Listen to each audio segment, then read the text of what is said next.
What it do with Deuce? MMA champ. Charles B. What up, Los? MBBC. What it do with the phone? Turn up.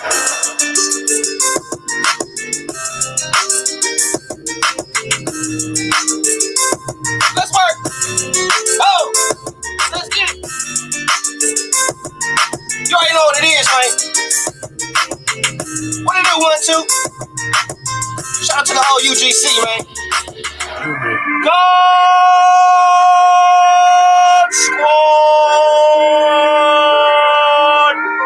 What it do with the phone? Let's work. Yee.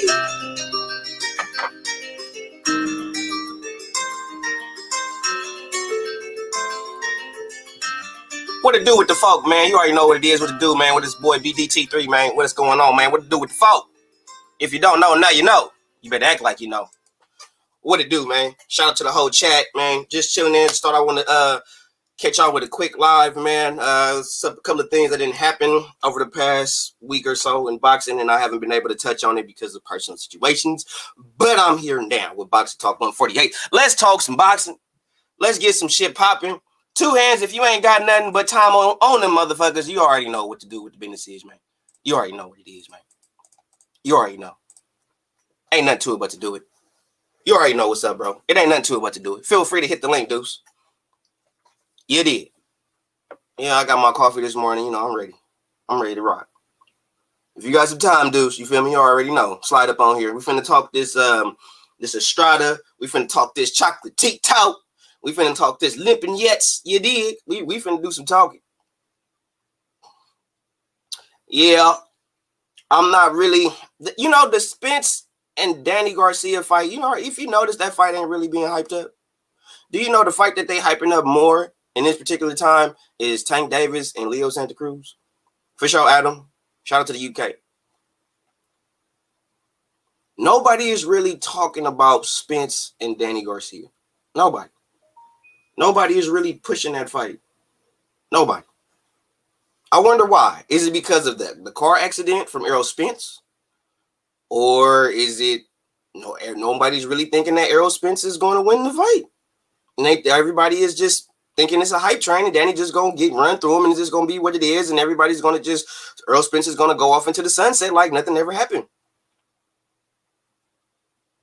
Nobody is talking about it. Even though the fight could be in December, the fight is still not being hyped up. It is not being promoted in the way that it should be for the fight of that particular magnitude. We are talking about the unified welterweight champion of the world. We're not just talking about a regular title holder. We're talking about the unified welterweight champion of the world.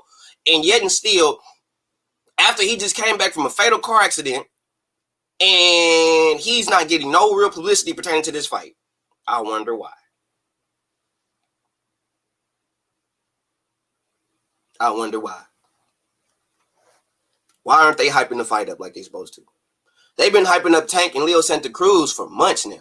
Months. I don't want to hear, oh, the fight is in December or the fight is too far drawn. No. They've been hyping up Tank Davis, Leo Santa Cruz. You even see people talking about Ryan Garcia and Luke Campbell. Excuse me. You see people talking on Tyson Fury and Wilder, even though there is no official date for that fight to happen. And they are talking more about a fight that has no official date than a fight that actually has an official date and time. Makes no sense. I don't want to hear no more about Tyson Fury and Deontay Wilder until they get a fight date. And at this particular time and juncture, them two motherfuckers ain't finna put together a fight date because Wilder don't want to fight Tyson Fury a third time. Period. Wilder is a coward. Period. Call it what you want to. Wilder, Deontay Wilder. If I knew the motherfucking middle name, I'd say his whole motherfucking government name. Deontay Wilder don't want no real smoke with no real top tier fighter. He don't want none of that shit. None of it. He spent his whole fucking career beating up bums, fighting low. He has yet to fight. Only he's fought what? Maybe what? 2 out of what? 40 damn near 50 fights. He has literally fought 2 top 10. In 40 fights, he's fought 2 top 10 opponents. 2. In his whole career.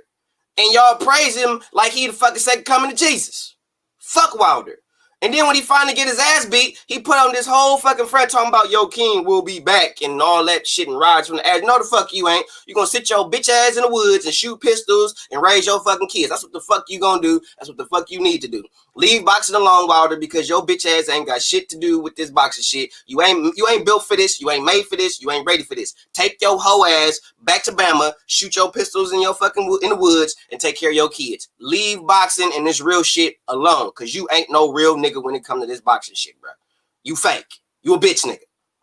Feel me? You like the nigga that talk shit about selling dope and robbing and killing motherfuckers, but ain't never shot, robbed, did shit. You a wannabe. You want to be a boxer. I applaud you for making the best of the opportunity. I applaud you for coming from IHOP to being basically a millionaire. I applaud you for that. But as far as your prowess in this shit, you are terrible. You are a disgrace. And I'm so happy your ass will never box again. And I already knew when you got your ass beat, you was never going to box again. Ever. Fuck Wilder. He's a disgrace. Focus on your kids, bro. Focus on your kids. How you gonna get your ass whooped and then like 2 days later you shaking your ass in front of God and everybody and you won't respect? Fuck Wilder. Straight up. No, I ain't gonna ease up. I'm on that nigga head. Fuck him. He did all that goddamn talking. He did all that bitching. He had everybody sitting there vouching for him and sucking him. Pause. He had everybody just trying to ride the coattail thinking that Wilder gonna be back and Wilder's the king. Nah. He a bitch. He ain't finna do shit but stay in the fucking Alabama woods and worry about him and his. Leave boxing alone. What's up, dudes? Top of the AM, where we stay, bro. What's good? Cool, shit, man. Chilling. You know I called your black ass yesterday. Yeah, man, my phone was dead. When I got home from fucking work, dog, I fell asleep. I figured that. I texted you this morning and told you. Nigga, I was asleep. Yeah, it was like 3. I figured you was at work or some shit. It was like 3, 4 in the morning when I woke up. Some shit. Sleep. I was poonded. Ain't no kids here, no wife here, nigga. I got the whole crib to the neck. Oh, that's why you on 1,000 wow right now. Yes. No kids here. I'm cussing. I'm flash. I gives 2 shits. I am in the house by myself. You getting raw, full-fledged DT3 today. Oh, you on your 2-hand shit, huh? Yeah, I'm on my 2-hand shit today, boy. Hey, IOTBA, I'm back on my bullshit. You did. Shout out to IOTBA. Shout out to the boy IOTBA, man. Yeah, you did. But yeah, man, I just wanted to touch on that. That Wilder shit. Wilder not finna fight again. He ain't finna fight nobody. Fuck Wilder. He just blowing smoke up niggas' asses and shit. I just watched the did you see Chocolatito? Did you see his fight? I didn't, man. I honestly ain't watched no fights in the past 2 weeks. I watched Chocolatito just last night, so don't feel bad. I just watched that shit just last night. I watched Chocolatito. I watched Lipinets. I watched Estrada. I watched all that. I think Chocolatito gonna beat the fuck out of Estrada, bro. I think I think Choc gonna lose, man.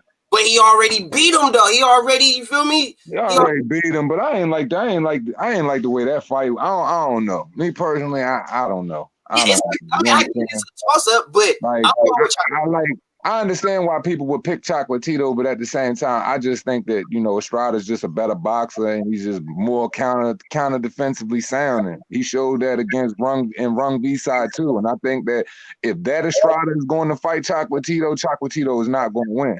because Chocolatito, all he do is come forward and swing hooks, and he just throw massive pressure. And he does not use no head movement. So if he's just gonna get banged up and cut up all night like he usually do, I just don't find that to be a recipe for success for any boxer. But it worked for him. But if you match up the styles against the type of people he went against, like, yeah, you know what I'm saying? The nigga's a dog. Chocolatito's a dog. You know what I'm saying? One of the best niggas this era to do it. But at the same time, I'm just like, you can't, you know what I'm saying, keep at the age he can't keep banking his career off of that grit. You know what I'm saying? Like, grit's supposed to pull you through, but IQ's supposed to pull you through even more. You know what I'm saying? Grit's supposed to come in a place where IQ just can't even hold you no more, where it's just all heart. And, you know, Chocolatito definitely fights with all heart, but I'm just saying, I just see a lot of involvement. It's just, Estrada's evolved a lot, man. And I just like where he at right now. Yeah, I was a little when I saw Chocolatito's last recent fight that he did, what was a few days ago.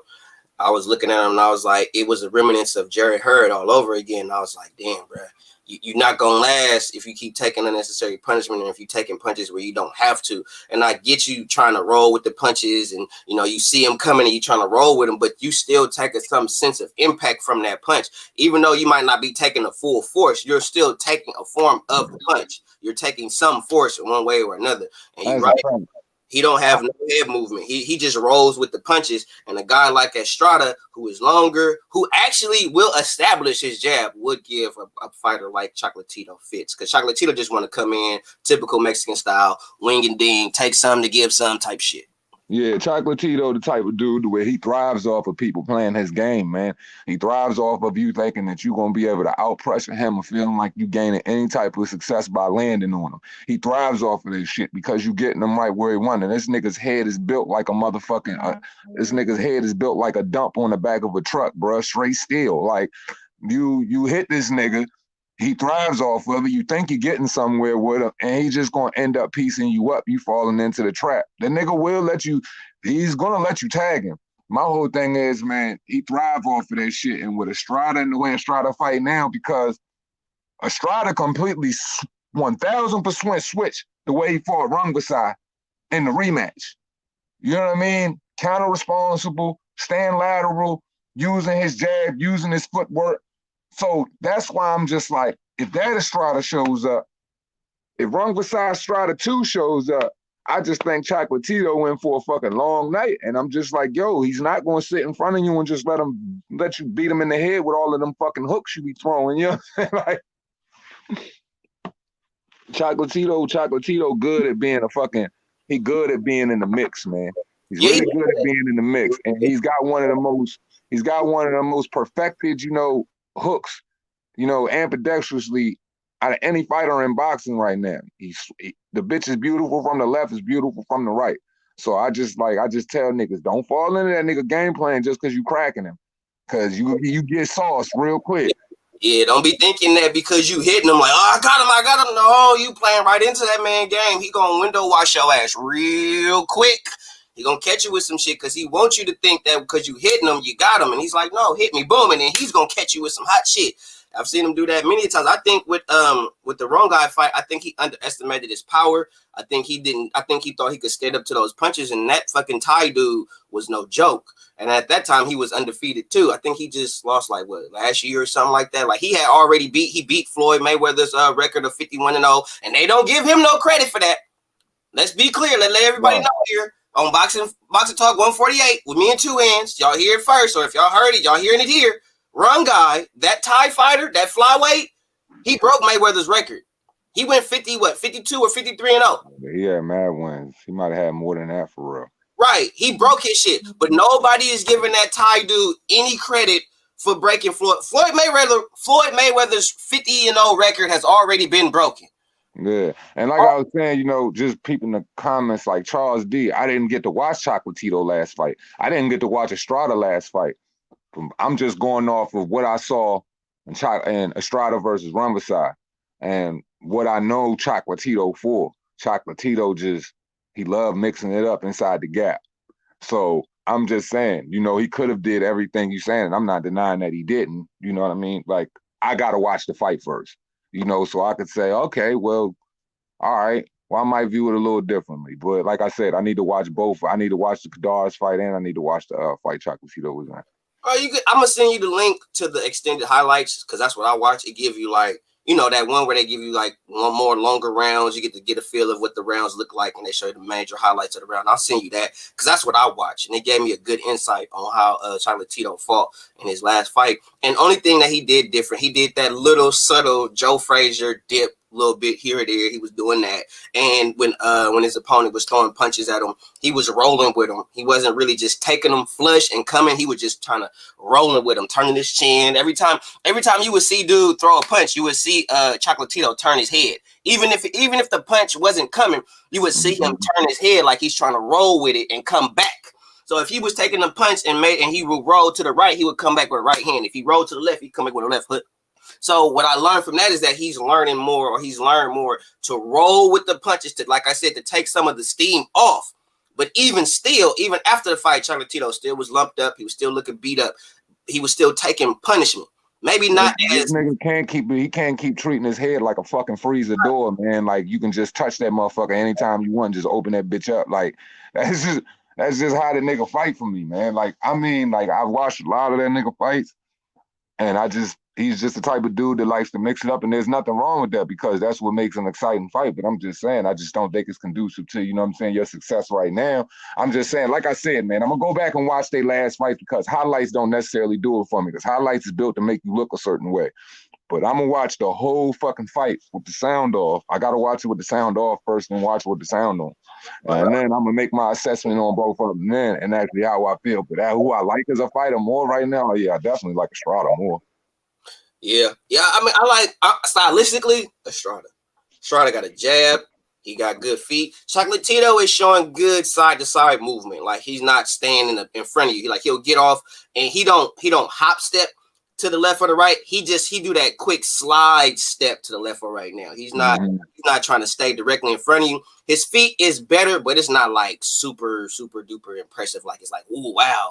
It's little shit that if you got a good boxing eye, you will see it because you don't notice it. The only reason why I noticed it, to tell you the truth, was because the commentator has said something about it. Said something about him with his subtle footwork. So I just started to watch it, and you would see him get off of course, his right hook, left hook, and he would literally turn to the right and put an angle on the fighter and make the fighter turn towards him. Then he'd get off on some more punches because the fighter would end up turning in to the punches. But once the fighter figure that out, they're not going to fall for that angle the way. Right, and I'm the type of dude to where it's like, man, my boxing mind works the way my boxing mind works. It's always worked the way, you know what I'm saying, I was raised around the sport. So I can't change the way I feel because niggas kind of let go of certain things that should be very important in boxing. And what I'm saying by that is I'm not going to be the most favorable. I'm never going to be the popular opinion when it comes to Roman Gonzalez because I think Roman Gonzalez got away with a lot of shit that, you know what I'm saying, like motherfuckers shouldn't have let him off the hook for.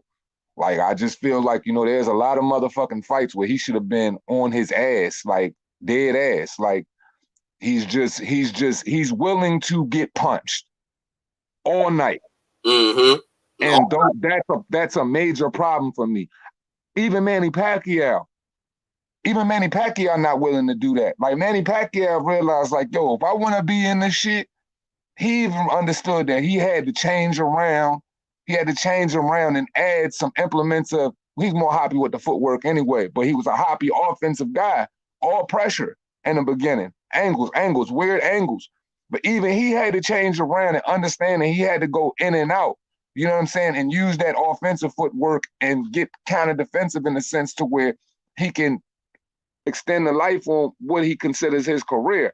I'm just like, yo, this nigga just come out, bull with the head as usual, throwing the hooks all night. I'm like, man, this Estrada gonna eat his ass up, man. And honestly, you know what I'm saying? I saw Estrada having a lot of success in the last fight they had. Decisions is decisions. But I just think that this fight got the makings of a classic.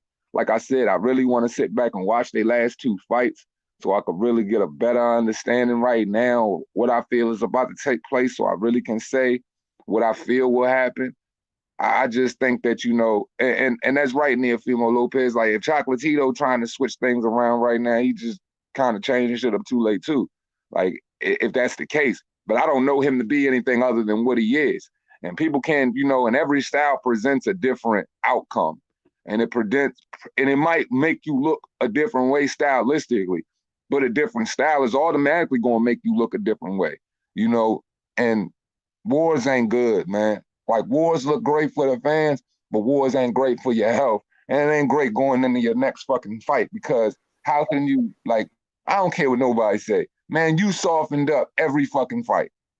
You softened up every fucking fight. Every fight take a little bit of something out of you.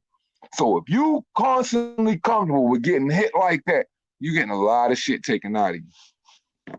And at 33 years old, you shouldn't be taking shit like that. Nope. At this particular time in your career, you should be looking as close to being a slick boxer, not getting caught with stupid shit at this particular time in your career. Because I could promise you, the shit that I was getting caught with at 26, I'm not getting caught with that shit at 36. I promise you, I'm not getting caught with that. You know what I mean? I used to fight like Lipinets. I used to box like Lipinets, and I'm gonna be clear about that. Lipinets still fight like a kickboxer. He don't move his head. He's in the high guard constantly, and he just walk you down and just throw bombs. He's flat-footed. He sits on everything. That's kickboxer shit. That's straight kickboxer shit. His high guard, he don't really slip. He don't really do nothing. He just walk you straight down and just rip. That's Who's looking at with right now? Rosier? Where? Who Sergey Lipinets with right now? Who's his trainer right now? Think Rosier. Charles D. Yeah, I think it's Rosier. What up, though? What up, though? What up, though? Can you guys praise my fighter randomly top rank? Who you talking about? Who you talking about? Want to be Bob? Who you talking about? Let's slide with the chat real quick. I want to get with the chat. We always give it up to top ranked fighters, because top ranked fighters in most cases, except unless we talking about fucking Zurdo Ramirez, they do what the fuck they supposed to do. Hence why he not a top ranked fighter, because he duck and smoke. But we definitely praise top ranked fighters. We give praise where praise is supposed to be due, but outside of that, there's no ass sucking around here. We don't do that. Yeah, hey, look at the fights you just got, nigga, on top rank. Top rank. Free TV. Right. Did we not just say thank you, Bob Arum? Did we not just say thank you, Top Rank, for giving us a night of free fights? That's a fact. Fights. Thank you. We just said thank you, because we got these beautiful free fights with Teofimo Lomachenko, and even with DAZN, with Lipinets, we got some good free fights with the Chocolatitos, all that. Thank you, Top Rank. Thank you, DAZN, for this free shit. But we are pissed off with this PBC shit. You want us to pay $80 for Tank Davis and Leo Santa Cruz? You got me fucked up. After we just saw Lomachenko and Teofimo for free, got me fucked up. Lipinets with Goosen. Okay, that's what's up. I'm getting both Sergeys mixed up. I'm thinking of Sergey Derevyanchenko. No, Lipinets. Man. Yeah, Derevyanchenko with Rosier. But yeah, man, I like Sergey though, man. I like Sergey. I didn't get to watch his fight either. Like I said, I have not got to watch no boxing in the past couple of weeks. Any information I've been getting from boxing, I've been getting it from Rummy's Corner. I've been getting it from y'all. Like I ain't been watching shit for real. Yeah, that Lipinets fight. They saved his ass. Oh, you talking about Lipinets? Oh, they saved his ass. I thought he lost. I thought he lost too. I felt he was doing good pressure, but dude was landing the better accurate punches. His footwork, his ring generalship to me, like Lipinets was chasing him all night long. Like he wasn't landing. Exactly. He wasn't. I mean, he was landing at the most. He was getting good body work. I give him that. But as far as like the significant punches in the fight, the punches that made you go ooh and ah and wow, wasn't that Clayton dude. Right. It was him. And I felt like at the most they could have gave him a split. If they wanted to call it, they could have gave him a split. Because I don't think Lipinets did anything to make that fight a draw. And then I see people in the someone in the chat was like, "Wars ain't good." That Chocolatito fight wasn't a war. Yo, Chocolatito broke that dude by round 4 or 5, because that dude had a 7-inch reach advantage, and that nigga made that shit a phone booth fight. He started picking him apart and then started stepping on the gas. But that's easy for Chocolatito though, because that's a perfect fight for him. A taller fighter that falls right into his style. All he want to do is get intimate and beat the shit out you anyway.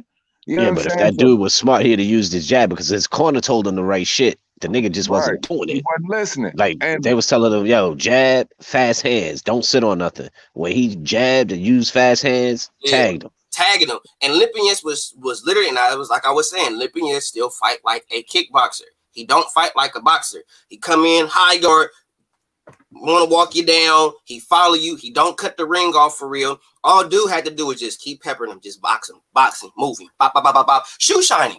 I think if dude would have shoe shined him, he'd have got a UD easy. All he had to do was shoe shine his ass. As a taller fighter, if you are naive enough to give away your height, then you deserve to lose every fight. It goes back to what Andre Rozier was talking about Danny Jacobs when it came to Canelo, and Danny Jacobs was having success when he was fighting in the orthodox stance, but he always do this dumb shit where he switched to southpaw and he fights fucking terrible, and he gives away like 4 to fucking 5 rounds.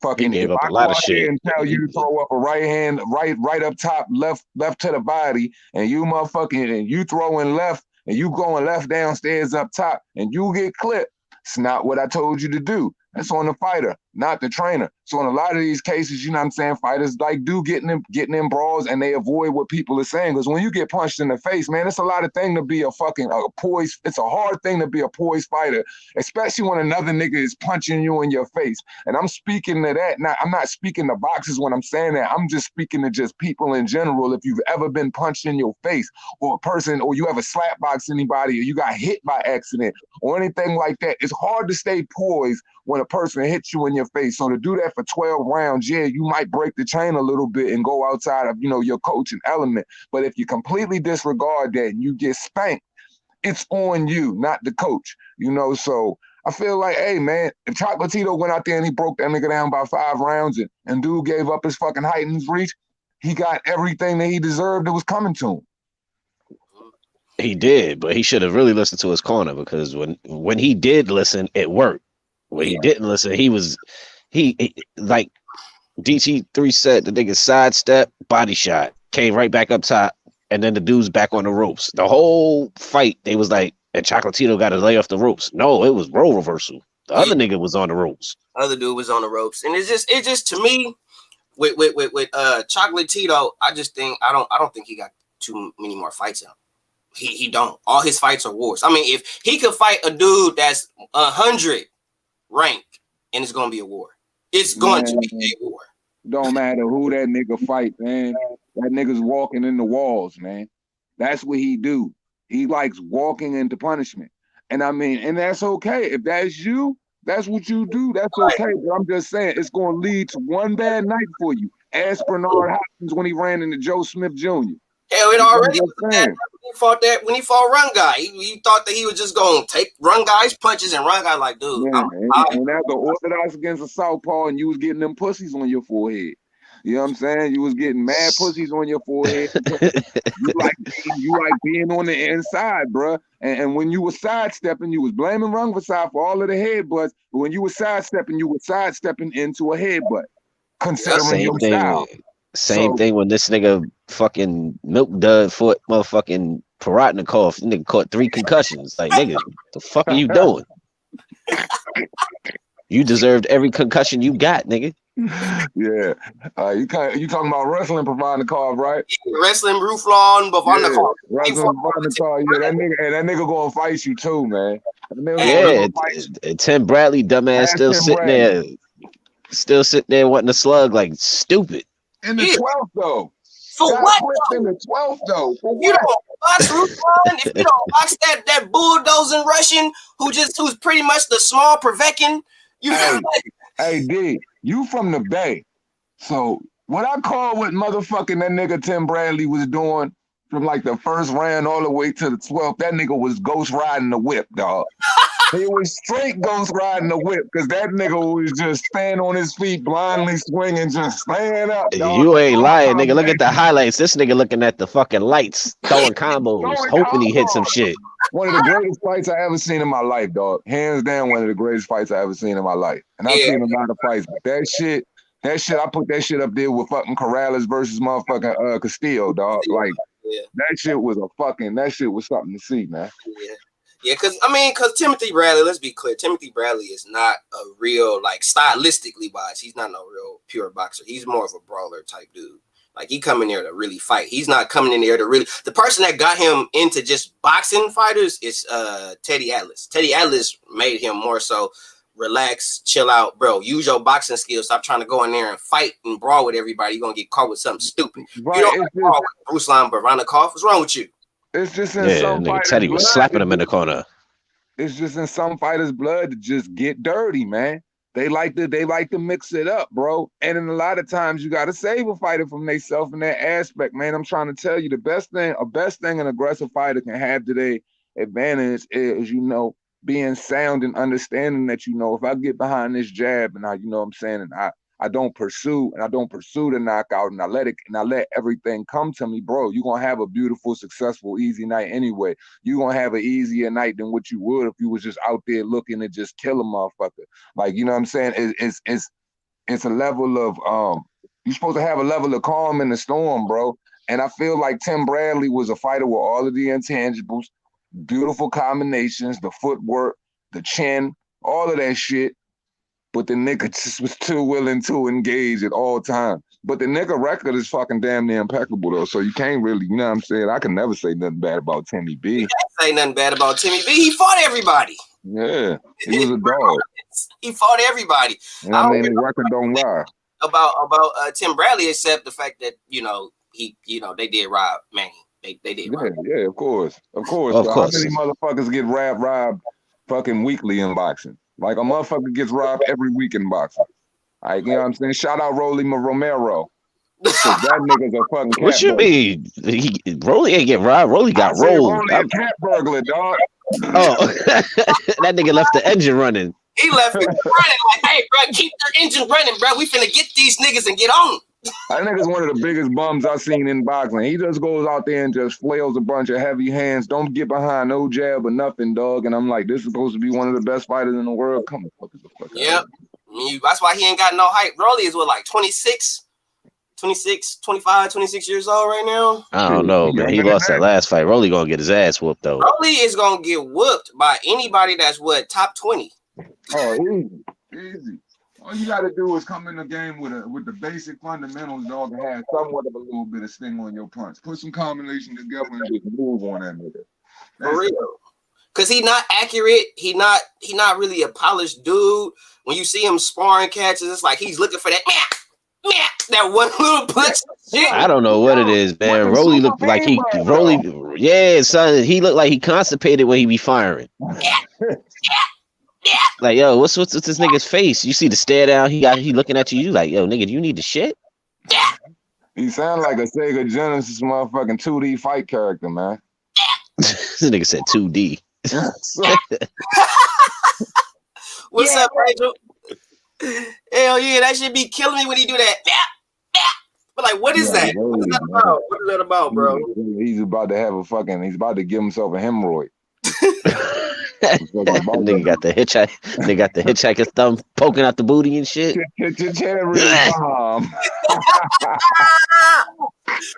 Hell no. Man, like, that shit is ridiculous, bro. Like, does anybody know who Rolly's next opponent could be? Because don't he got like the WBA belt? Man. Yeah, but ain't he supposed to be rematching Morendez again? He was talking cash shit about that, but I don't think he gonna do it. Nah, he ain't doing that twice. He ain't gonna do that. And he ain't have Robert Garcia in his corner. Man, listen. Bruh. Because Garcia had that, he tested positive and shit. So he had the, what the hell is that nigga's fucking coach name?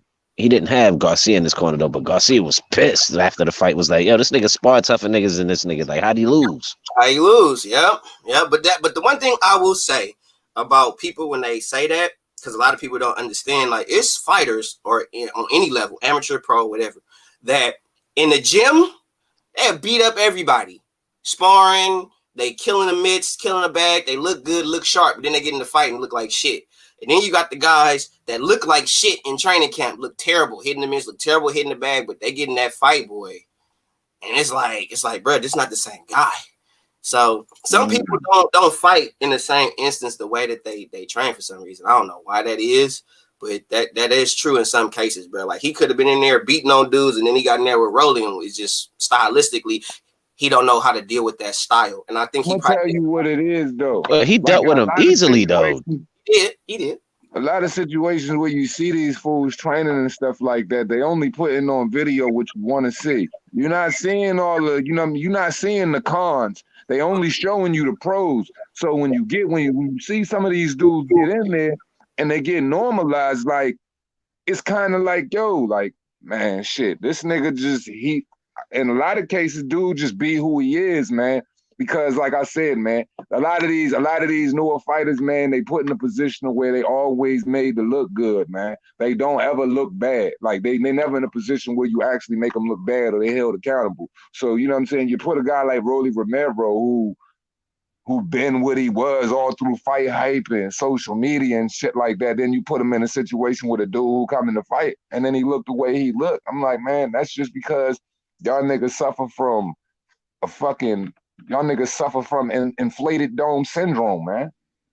Hey, yo, Neofimo, if they feed Rolly the Tank gonna beat the brakes off that boy. Man, that's uppercuts for lunch, man. Yep, cause he can't fight. Rolly don't know how to fight on the inside. Rolly don't even know how to use. He don't even know his own style. Rolly's style is long, rangy, keep you on the end of his punches. Rolly don't even know his own style. Rolly is wind up, swing. You can see his punches coming. Rolly could never be Tank. And Rolly load up on everything. And motherfuckers can say whatever they want to say about Tank Davis, but one thing that boy can do is fight. He can fight. He might be undisciplined and all of that stuff, but the nigga can fight. And if you try to take away from the nigga can fight, then you were just a damn liar, because I'm honest about what I see. The nigga can fight. He's just an undisciplined little Sonic eating little motherfucker. That's all he is, man. Yeah, the nigga can fight. He's a raw talent, but he's putting in the work. And to be real with everybody, underestimated Tank is a dangerous Tank. When everybody shits on Tank, when everybody say Tank ain't this, Tank ain't that, for some reason, it brings the beast out of Tank. When everybody's like, oh, Tank gonna win, when everybody's sucking him and hyping him up on a good level, Tank bullshit. But as soon as you say Tank can't do this, Tank ain't this, Tank ain't that, we don't think he gonna do this, we don't think he could do that, for some reason that light a fire in Tank. Because the Tank I'm seeing now is the same Tank I saw when he fought Pedraza. Because nobody in his camp and even outside his camp thought he was gonna beat Pedraza. And he went in there and whooped Pedraza's ass. And the same thing is happening with this fight. The only thing that I'm really like kind of skeptical is Leo Santa Cruz does not sound confident. If you look at the build up to the fight, Leo Santa Cruz just keeps saying, if I win. If I win. If I win. What fighter do you know goes into a fight says, if I win? If I win this fight. That and he's worried about Tank's power. Like, if your activity and you use your jab, you'll be all right. But I think he's going in there expecting a firefight. Like, he's going to go in, I can see him going in there reckless, just firing and getting caught. I really think he's going to get caught. I think Leo going to get caught in between punches. I think he going Yeah, they're going to trade because, Leo like to throw. Right. And I think Tank going to counter him with some stupid hot shit. Oh, he's going to get him. Leo don't stand a chance, man. Leo don't stand a chance unless he try to stay long. Yep. I need to see the odds because I'm gonna still put something on Santa. Man, you gotta talk. You talk to Mob. Mob know the odds. I need to talk to Mob too. Mob owe me for that Lomachenko ass whooping. Nah, nigga, you need to respond to your emails, nigga. You need to respond to your emails. That nigga was trying to send you that. He was trying to send you that bean. Nah. Respond to your email. Nah. I got it, but I honestly don't want to take it because I feel bad. Like, like I told you it was coming. We was both talking cash shit. I'm like, all right, nigga, we'll do a light 100 bet. That's cool. Because nigga, I cashed out. Right. Oh yeah, I cashed all the way to fuck out. I heard out. about you dudes. I heard you came up, nigga. You went. Oh yeah, I cashed out, nigga. I took home almost 20 grand. Yeah, see, y'all niggas was laughing straight to the bank. 50 cents. You goddamn right. Yeah. Hey, I called Mob and was like, yeah, man. Oh, that nigga, I owe that nigga Charles D some money. I was like, yep, see, that's what your ass give a betting on Loma. Shout out to my boy Gun Rice Mafia. What's up, man? That's my nigga. That's my nigga, my man. brother, on and off I kind of low key don't want it, but I can use a pair of maxes. On the strength of my brother. On the strength of my brother. Yeah, man. Telling me cop these, man. Yeah, and then he wanted to go hard, like, yo, we could do a couple G's. I'm like, dog, nah, just leave it at 100, man. Just keep it light. Keep it light. It's a friendly bet. Keep it light. I tried to tell that nigga about little dude, man. He wasn't trying to hear me, man. Like, me and this shit was going back and forth like a whole couple hours. Mob was gung ho all the way. Bro, he was super gung ho. The only thing I respect when I talked to him after the fight, because after the fight, I called him ASAP. Like, I should have bet your ass, but I didn't. But he was basically saying like that he gave Teofimo props. He said Teofimo won. All the motherfuckers that said Lomachenko won is tripping. You know what I'm saying? And he as everybody else had a problem with that judge that only gave Lomachenko 1 round, which I felt was bullshit. Yeah, that 119 card was ridiculous. When I heard that, I was like, oh, they about to fuck T.O. right out the fight. I'm gonna say this about that card. Niggas shouldn't even feel no type of way about that because regardless, he lost by a unanimous decision. It wasn't no split. That shit was unanimous. Even Ray Charles could see that boy lost that fight. And this is what I'm saying. Just because a nigga start getting off and you land a couple punches, through the 7th through 11th round, just because you start punching a nigga finally, dog, that don't mean you winning rounds. Like, I'm sorry, bro, but like, so for me, I'm just like, okay, so he mounted a little offense. What, I'm supposed to give him credit for being a bitch on the back foot all night? Nah, my whole thing was as soon as I heard 119, 109, I was like, oh shit, here comes the funny shit. I feel what you're saying, but my thing is this, man. He unanimously as long as the right fight got it. Would matter. You know what I'm saying? If the circumstances was different, but I'm like, man, fuck the card. You know what I'm saying? It's so far beyond that because he just lost. Like, he flat out lost. So I'm just like, yo, we can complain about the card, but bro, that wouldn't even help him. Well, no. I wasn't mad. I wasn't mad at the result, but when you first heard that shit, like 109, 119, I was like, oh shit, here comes that split. Here comes the fuckery. Yeah, I know you not. You know what I'm saying? I just think it's like, yo, at the end of the day. Like, I don't even harp on it because it was a UD, man. It was definitely a UD. So I'm just like, okay, well, let's just get this one retard out the game. You know what I'm saying? Let's just get this one retard out the game the way we did the judge and, the Floyd Canelo fight. And that's it. That's it. And I watched the fight with sound, without sound. I've watched the fight 5 times already. And I'm not giving fucking, and for real, I can't give him no more than 3 to 4 rounds, man. Either way, if I'm sure everybody on this panel, the 3 of us that's on here, can agree. You cannot give up or lose 7 rounds in a 12-round fight and still win, period. You can't, and you can't mount an offense in the freaking 8th and expect me to feel some type of way about like, yo, you got like served some type of injustice in the end of the fight. Nigga, you got shut out. Plain and simple. The way the boy carried it from what I was looking at in the fight, I felt like Slim already knew from round 1 to round 7, this dude didn't do nothing, man. He wasn't busting a grape in a fruit fight. So when you try to come on round 8 through round 11, I'm looking at it like, man, the kid taking a couple rounds off. Like, he's going to take a couple rounds off. Fighters take rounds off all the time when you get your ass whooped. But not when the other guy's getting his ass whooped. So I'm like, okay, the punches that he took came from him taking a couple rounds off, and the nigga Loma didn't have nothing to hurt him in the fight. So I'm just like, man, whatever. I don't even make a big deal out of them rounds. People felt like Loma was mounting his so-called comeback, man. As soon as he got touched in his body again, he went right back to Winston.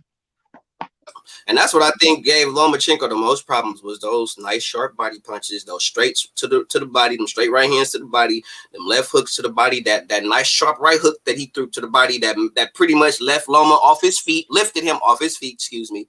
And if you notice, every time he took a stiff body shot, you would see Loma take a good deep breath and he'd take a few steps back and reassess and calculate his attack or his approach, and then he'll pursue his advancement forward. But Lomachenko, every time you saw Lomachenko get touched, Lomachenko would literally take some steps back, reassess, and then re-engage. Lomachenko did not want to trade with Teofimo by no means. What everybody was saying before the fight. He said, man, we've never seen Loma on the back foot. You got to be able to put him on the back foot. He got on the back foot in the first fucking round. He got put on the back foot the first 6. in the first fucking round. He He was on the back foot. So that shit went out the window. So all of the critics that thought they knew something about boxing and real niggas try to tell them, this is my thing, right? Since we're here, I gotta say this because I heard Boom Boom Ray Mancini say something. And it was valid for me in a sense. Where I'm like, you know, but dude wasn't number one pound for pound for me. But he was pound for pound number one for a lot of y'all. I'm not talking about anybody on the panel. But in a lot of people's world, Lomachenko was pound for pound number one. So when Ray Boom Boom Mancini said he beat the man, he was pound for pound number one in a lot of y'all category. So don't you become the man? That's how it used to be. It used to be if you beat the number one pound for pound dude, you took his slot. Right. So I don't want to hear nothing about people trying to downplay where Teofimo at in his boxing career because I never elevated him no more than realistically where I needed to place him. But for all these other individuals that put Loma on this tier when y'all was saying that he was better than Floyd Mayweather, Teofimo Lopez should be pound for pound number one in all of y'all motherfuckers' eyes. Yeah. Because that's where y'all put Loma. Y'all put him on such a pedestal. Y'all worship him as God. There was no beating him. There was no outboxing him. He's the Matrix. He's high tech. He's pound for pound number one. We erasing his losses. All types of stuff. So I feel like the kid should get that same type of love. And if you're not giving the kid that type of love, I know why. Yeah. And this dude is the same guy who arguably his next fight will probably be for undisputed at 140 pounds. So I thought he capped out at 35. 40, he's getting washed. You think?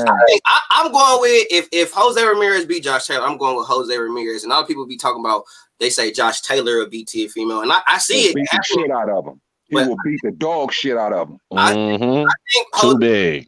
I think Jose Ramirez would give him problems too. And they was like, how are you say that? He too slow. Jose Ramirez don't give a fuck. He gonna keep staying in your chest. He's not gonna run from you. Teofimo gonna have to knock out Jose Ramirez to stop him. If he don't, that's not gonna happen. This is where Teofimo runs into a problem with Jose Ramirez. Teofimo showed in the last fight, and this is why they didn't like. I'm like, you know what I'm saying? Okay, using the Philly shell or whatever, but the first 6 rounds you was pressuring. Then you went to laying on the counter, trying to roll off of the punch in the Philly. All he was doing was he was getting touched up in that situation, and you could see he was gassed in a few of them rounds. And even when he was taking rounds off, that's all taking rounds off is you gas. You know what I'm saying? You preserving that pop for the next several rounds. You got to go. You know what I mean? It's a marathon. It's not a sprint.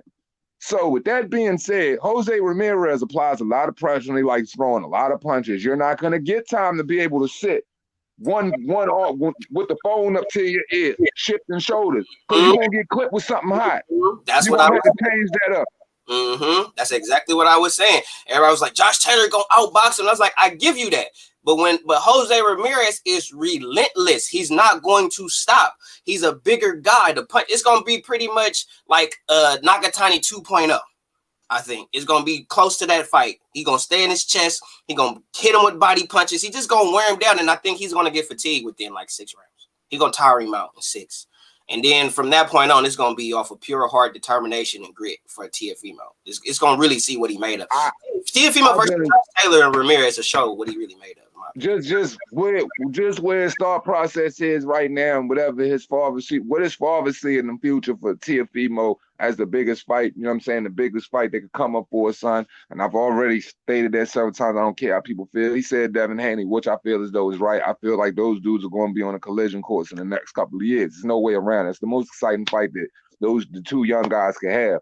But if you talking about, I'm going to relinquish my belt, I'm going to go up here and I'm going to challenge Josh Taylor or the winner of Ramirez, bro. If Josh Taylor win, you're going to lose. You know what I'm saying? If Jose Ramirez win, there's a big chance that you could lose. I give you more of a chance for Jose than I do with Josh. But at the end of the day, I've seen Josh on the back foot. I've seen Josh on the front foot. I've seen Josh in the phone booth with the hardest puncher at 140. I've seen Josh do it all. I've seen Josh with the smack in his glove. I've seen Josh not give a fuck about nobody he in the ring with. I've seen Josh, you know what I'm saying, in the infancy of his career with no more than 12 fights taking on Victor Postell. I've seen a lot out of Josh. You know what I'm saying? So What I'm saying is that dude right there, you're not beating that dude. You don't have enough in your skill set to beat that dude. That's just all I gotta say. Like, period. There's no other way I could slice it. There's no way he beats Josh Taylor. What about and I said this, if this fight is made, me and D gonna have a lot of debates, but Teofimo versus Prograis. Good fight. That's a good fight. That's a good fight.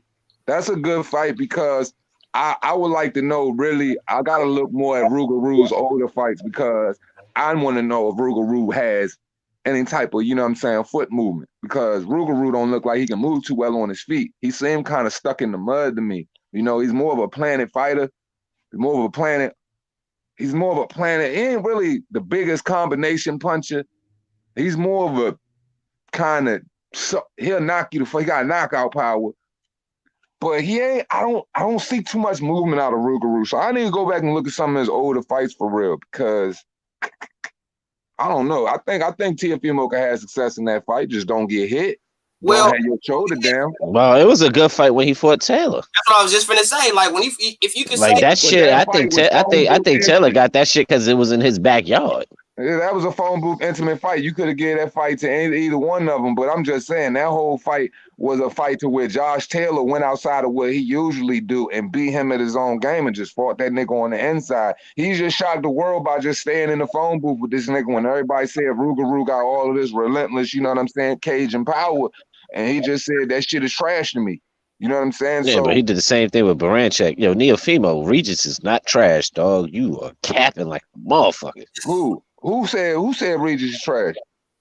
Teofimo Lopez said Regis is trash. Nah, Regis ain't trash, but when it comes to I'm just saying Josh Taylor reigns supreme number at 140. There's nobody better than Josh Taylor at 140. I'm sorry, I don't care what anybody say to me. Nobody can tell me anything different. Nobody beats him at 140 right now, and he takes all of the belts, period. And nobody can tell me that 140 ain't the hottest division. Everybody's like the 54, the 47. Yo, them fights ain't happening. Them fights at 40 are happening. Yeah, these niggas is not blinking an eye. These niggas is undisputed is right around the corner. Yeah, they actually in 140, they actually are willing to fight each other. These dudes at 147 is like, you know, I don't know, man. Myron tripping. Myron said Regis overrated and so is Josh. Man, get off that shit. Really? Ass on in here, Myron, while you talking your shit. There ain't nothing overrated about Josh Taylor. Come on, man. Come bring your ass up in here, Mr. Magnus. Come on. You know what I'm saying? Like how you overrated and you go 12 rounds with arguing? I hear you, Teofimo, but like I said, man, it get to a point where it's certain levels. Now, Regis is in that, you know what I'm saying? He's in that top 5 level. You know, I'm just thinking that it's just Josh Taylor is worlds above where some niggas is at. And there's nothing wrong with admitting that. For me, I have no problem with admitting that. I just think that white boy is just worlds above where other niggas is at. Period. That nigga can box. That nigga is willing to trade. Even when he ain't supposed to, because when he fought Baranchek, I'm like, this nigga putting himself in danger. His footwork nasty. Like, the nigga got nasty. He quick twitch too. That's another thing. Like, it's hard to be a natural, beautiful combination puncher. Can fight beautifully in the phone booth, beautiful off the back foot. You execute. You have no problem using your jabs. You like the box. You like the brawl. You nasty with the pivots. You constantly pivot. These are the things that make a fighter great, man. And I'm just saying, the guy's on his way to greatness. Like, boxing is on its way to a real exciting time, bro. It's got to stay with feet on the gas, man. This type of shit can't slow down. I fuck with that. I fuck with that white boy, man. That boy can fight. He's a rare commodity in this world of boxing right now, where I'm like, that dude really got the tools. It just bothered me what happened with I believe the McGuigan is under Tornado promotion. It just bothers me that he ain't with Shane McGuigan no more, because Shane McGuigan and them niggas was like, that's that chemistry, bro. And we got double in the building. Are we gonna? No, my volume. I gotta fix the volume. We hear your you. shit sound bad, Cricket Wireless. I gotta fix the volume. Neofimo says, "Who the fuck chases the AB fight?" I can tell you who chases the AB fight. Anybody who wants some money. Who wants some money? I need a female. So, Anybody who wants some money. if you want to check, you fight AB. That's a bag right there. Win, lose, or draw. Right. You getting the bag. You're talking about classic promotion. You're talking about classic press conferences. You're talking about a whole lot of energy surrounding your name. Even if the cameras is on him, it's all on how you perform in front of them cameras. I mean, verbalizing yourself and in the ring. Like AB still is something that he's pay-per-view TV. People will pay to see AB, no matter how much you feel like he's a clown or whatever. People always think, I wonder if the AB we used to know is going to show up. People always have that toss up, but it's great entertainment though. Who is more of a pay-per-view star? I asked the panel. Who's more pay-per-view star? Adrien Broner, Tank Davis. Adrien Broner. AB. Gotta get you know what you get with AB. He gonna talk cash shit. AB a self-made promoter, self-made businessman. Tank Davis promotion isn't off himself because this nigga has the fucking personality and the fucking IQ of a fucking dry sponge. Like, so Tank isn't the most eloquent speaker. He isn't the most articulate individual. You know what I mean? Like, Tank is who he is, and he's more of an introvert. So you're not going to get a lot of exciting, commentary out of a Tank Davis. In a sense, you'll get exciting knockouts, you'll get exciting displays in the ring. But when it comes talking that cash shit and it comes to that swag, that energy, and how to move around that boxing world and just intermingling with them other gangsters, like, man, AB do that shit the right way, man. You know how to play the game. Who do you think is more of a pay-per-view star? Adrien Broner or Tank Davis? What'd you say, bro? Adrien Broner for sure right now. But I mean, Tank is. Can you repeat the question? I didn't hear the question. It was the same thing I asked you. Same thing I asked you. I think Tank will overtake him, Wild, because I think Adrien Broner's draw has tapered off because he has not put out the maximum effort we used to seeing him when he was a lightweight and dominant. So if you keep on throwing these unsatisfying performances, you're going to lose your draw as a pay-per-view. You know what I mean? And if Tank keep doing what he's doing, he's going to gain. So that's just how it's going. Yeah, but we're watching AB age, and we're watching Tank Davis, you know what I'm saying, like evolve into what's supposed to be his prime. You feel me? So it's like, the thing about AB is, this is why I say why AB is so special, because AB always has the ability to put himself in a multi-million-dollar fight. AB always has the ability, even with the chain of fighters that's coming up right now, those guys will look at him and they will say, oh, well, he's reached the cliff, he's at his cliff or whatever. And they'll take on that fight because it's a good paycheck and it's something that, could be proverbially better than what you could get from another individual that's in the boxing game that might be around your weight. So it might not even be, you taking the AB fight for who he is. You're taking the AB fight for who he is, not what he's bringing in the boxing ring, all of the other things that surround him. So I think AB always put himself in the position to make a check. Adrien Broner's the best self-promoter in the sport right now in boxing today. That's a fact. He's the best self-promoter, and he's been able to do that. And just on the points with Two Hands said, just from the comical things he does away from the sport, you know what I mean? He's been able to transfer to where he just do funny ass viral videos. I'm just going to a restaurant saying, guess what? I'm out, everybody drink today, some crazy shit. You know what I mean? He just knows how to work the crowd. And every fighter doesn't have that, but he has that, and he has the skills to do it as well. I think Adrien Broner's moved along too fast. It's even something that a lot of people don't admit. He moved along very, very yeah, man, 4 division champ, man. Well, and then to sell a fight. Well, I'm gonna ask the panel this: who is you guys' favorite champion right now? You got Estrada, you got Inoue, we got Teofimo, we got Josh Taylor, we got Jermell Charlo. I'm just talking about the top champions. We got Errol Spence. Who is the champion in your opinion? Who you think is the best champion right now in boxing? Let's start off with him. Who you think the best champion right now in boxing? Are you asking like overall in a sense like who do you feel like tops them all like in a pound for pound sense? Or are you asking personally who do I like? Well, my answer isn't going to be popular with anybody because I like Dimitri Bivol more than I like anybody. So he got Bivol. Deuce got Bivol. Who you got, Dublin? Who is your favorite champion right now? Who you think is like the champion of champions? Like if you could pick a guy to represent the sport of boxing the best way, who would you pick out of the champion? Really, right now. Don't matter what weight. Don't matter what weight or anything. No weight. Don't matter. It would be honestly right now. It would be Teofimo or Joshua, because here's why I say that. Those only two dudes. One guy. Man, I can't. It's hard to do that. Teofimo just got up in there. You know what I mean? Joshua's kind of been there. Okay, for America, all right, for America is Teofimo Lopez. And here's why. Teofimo and his father are has the outspoken personality, not just for their own personal purposes, but for the sport overall, to do good for the sport. People don't understand how good it was that Teofimo. It's how good Teofimo was by beating how good it is for the sport by him beating Lomachenko the way he did. This was a positive for the sport. And like I did my power moves on Teofimo, he exposing all the glove nosers. Period. What he said in the post fight press conference was just as rebellious and real. You feel me?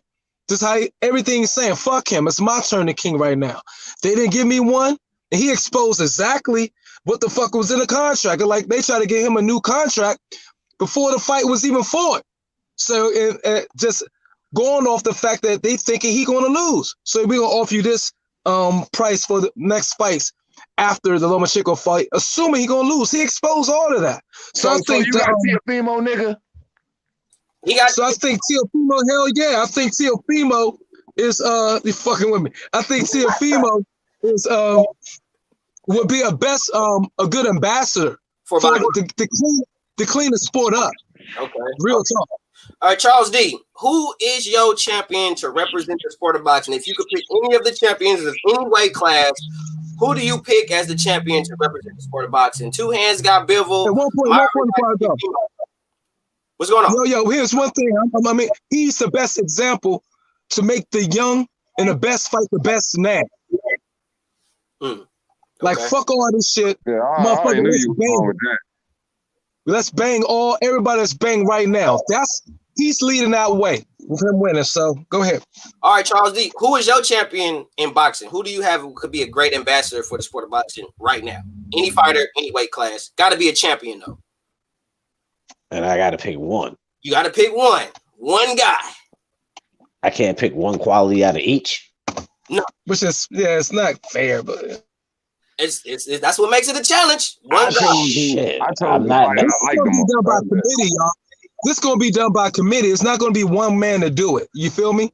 It's going to have to be done by committee. But also, look, who's this dude, Teofimo, took my nickname that I created. Everybody know I made that nickname, Teofimo, for Teofimo. And he done made his goddamn channel after the fucking shit. His profile. Who's this dude, Teofimo, to take over Lopez inside the chat?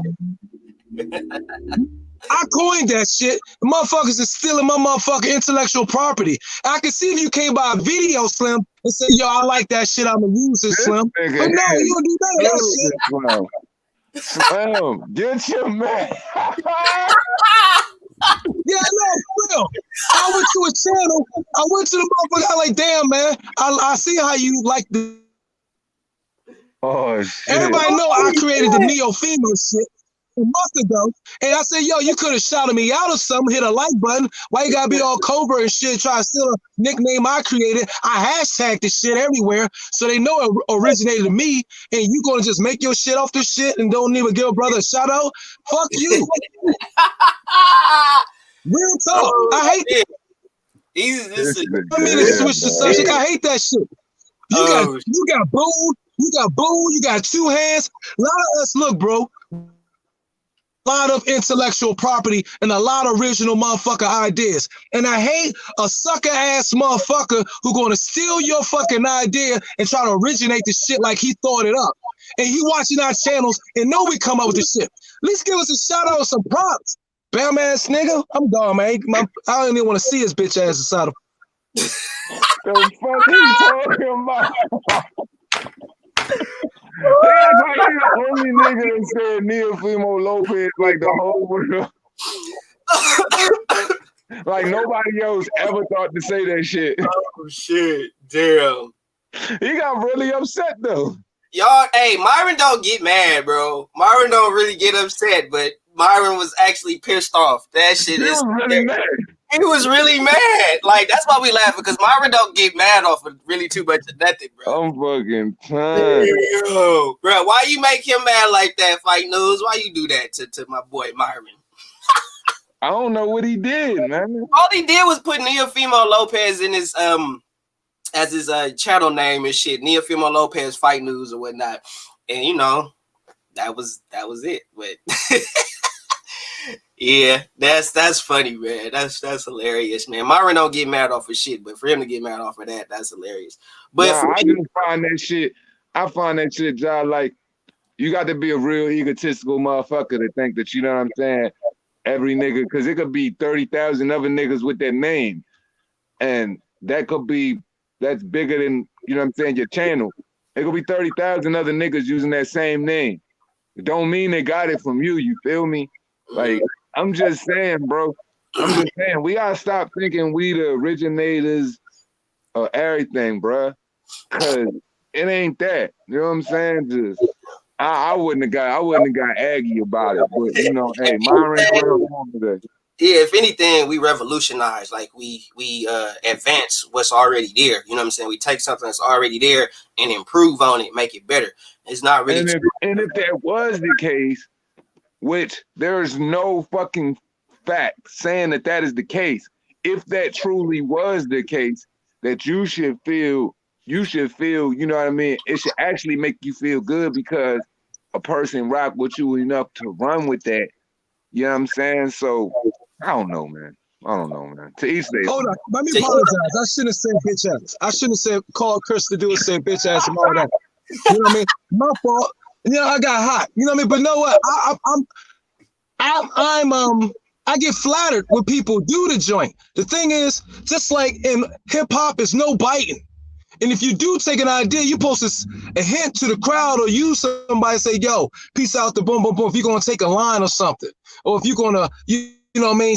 You work that inside your rhyme somehow so they know who you got it from. You know what I mean? Whatever. If you want to take people's intellectual property, all I'm saying is say, yo, Myron Max came up with the Neofimo. Yo, I like that shit because it was a counter to the Matrix. And nobody was thinking about it. I was like, Teofimo, Neofimo.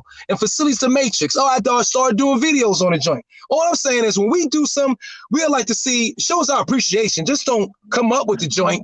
You know what I mean? And just put something in and say, yo, this idea was inspired. You're selling my intellectual property.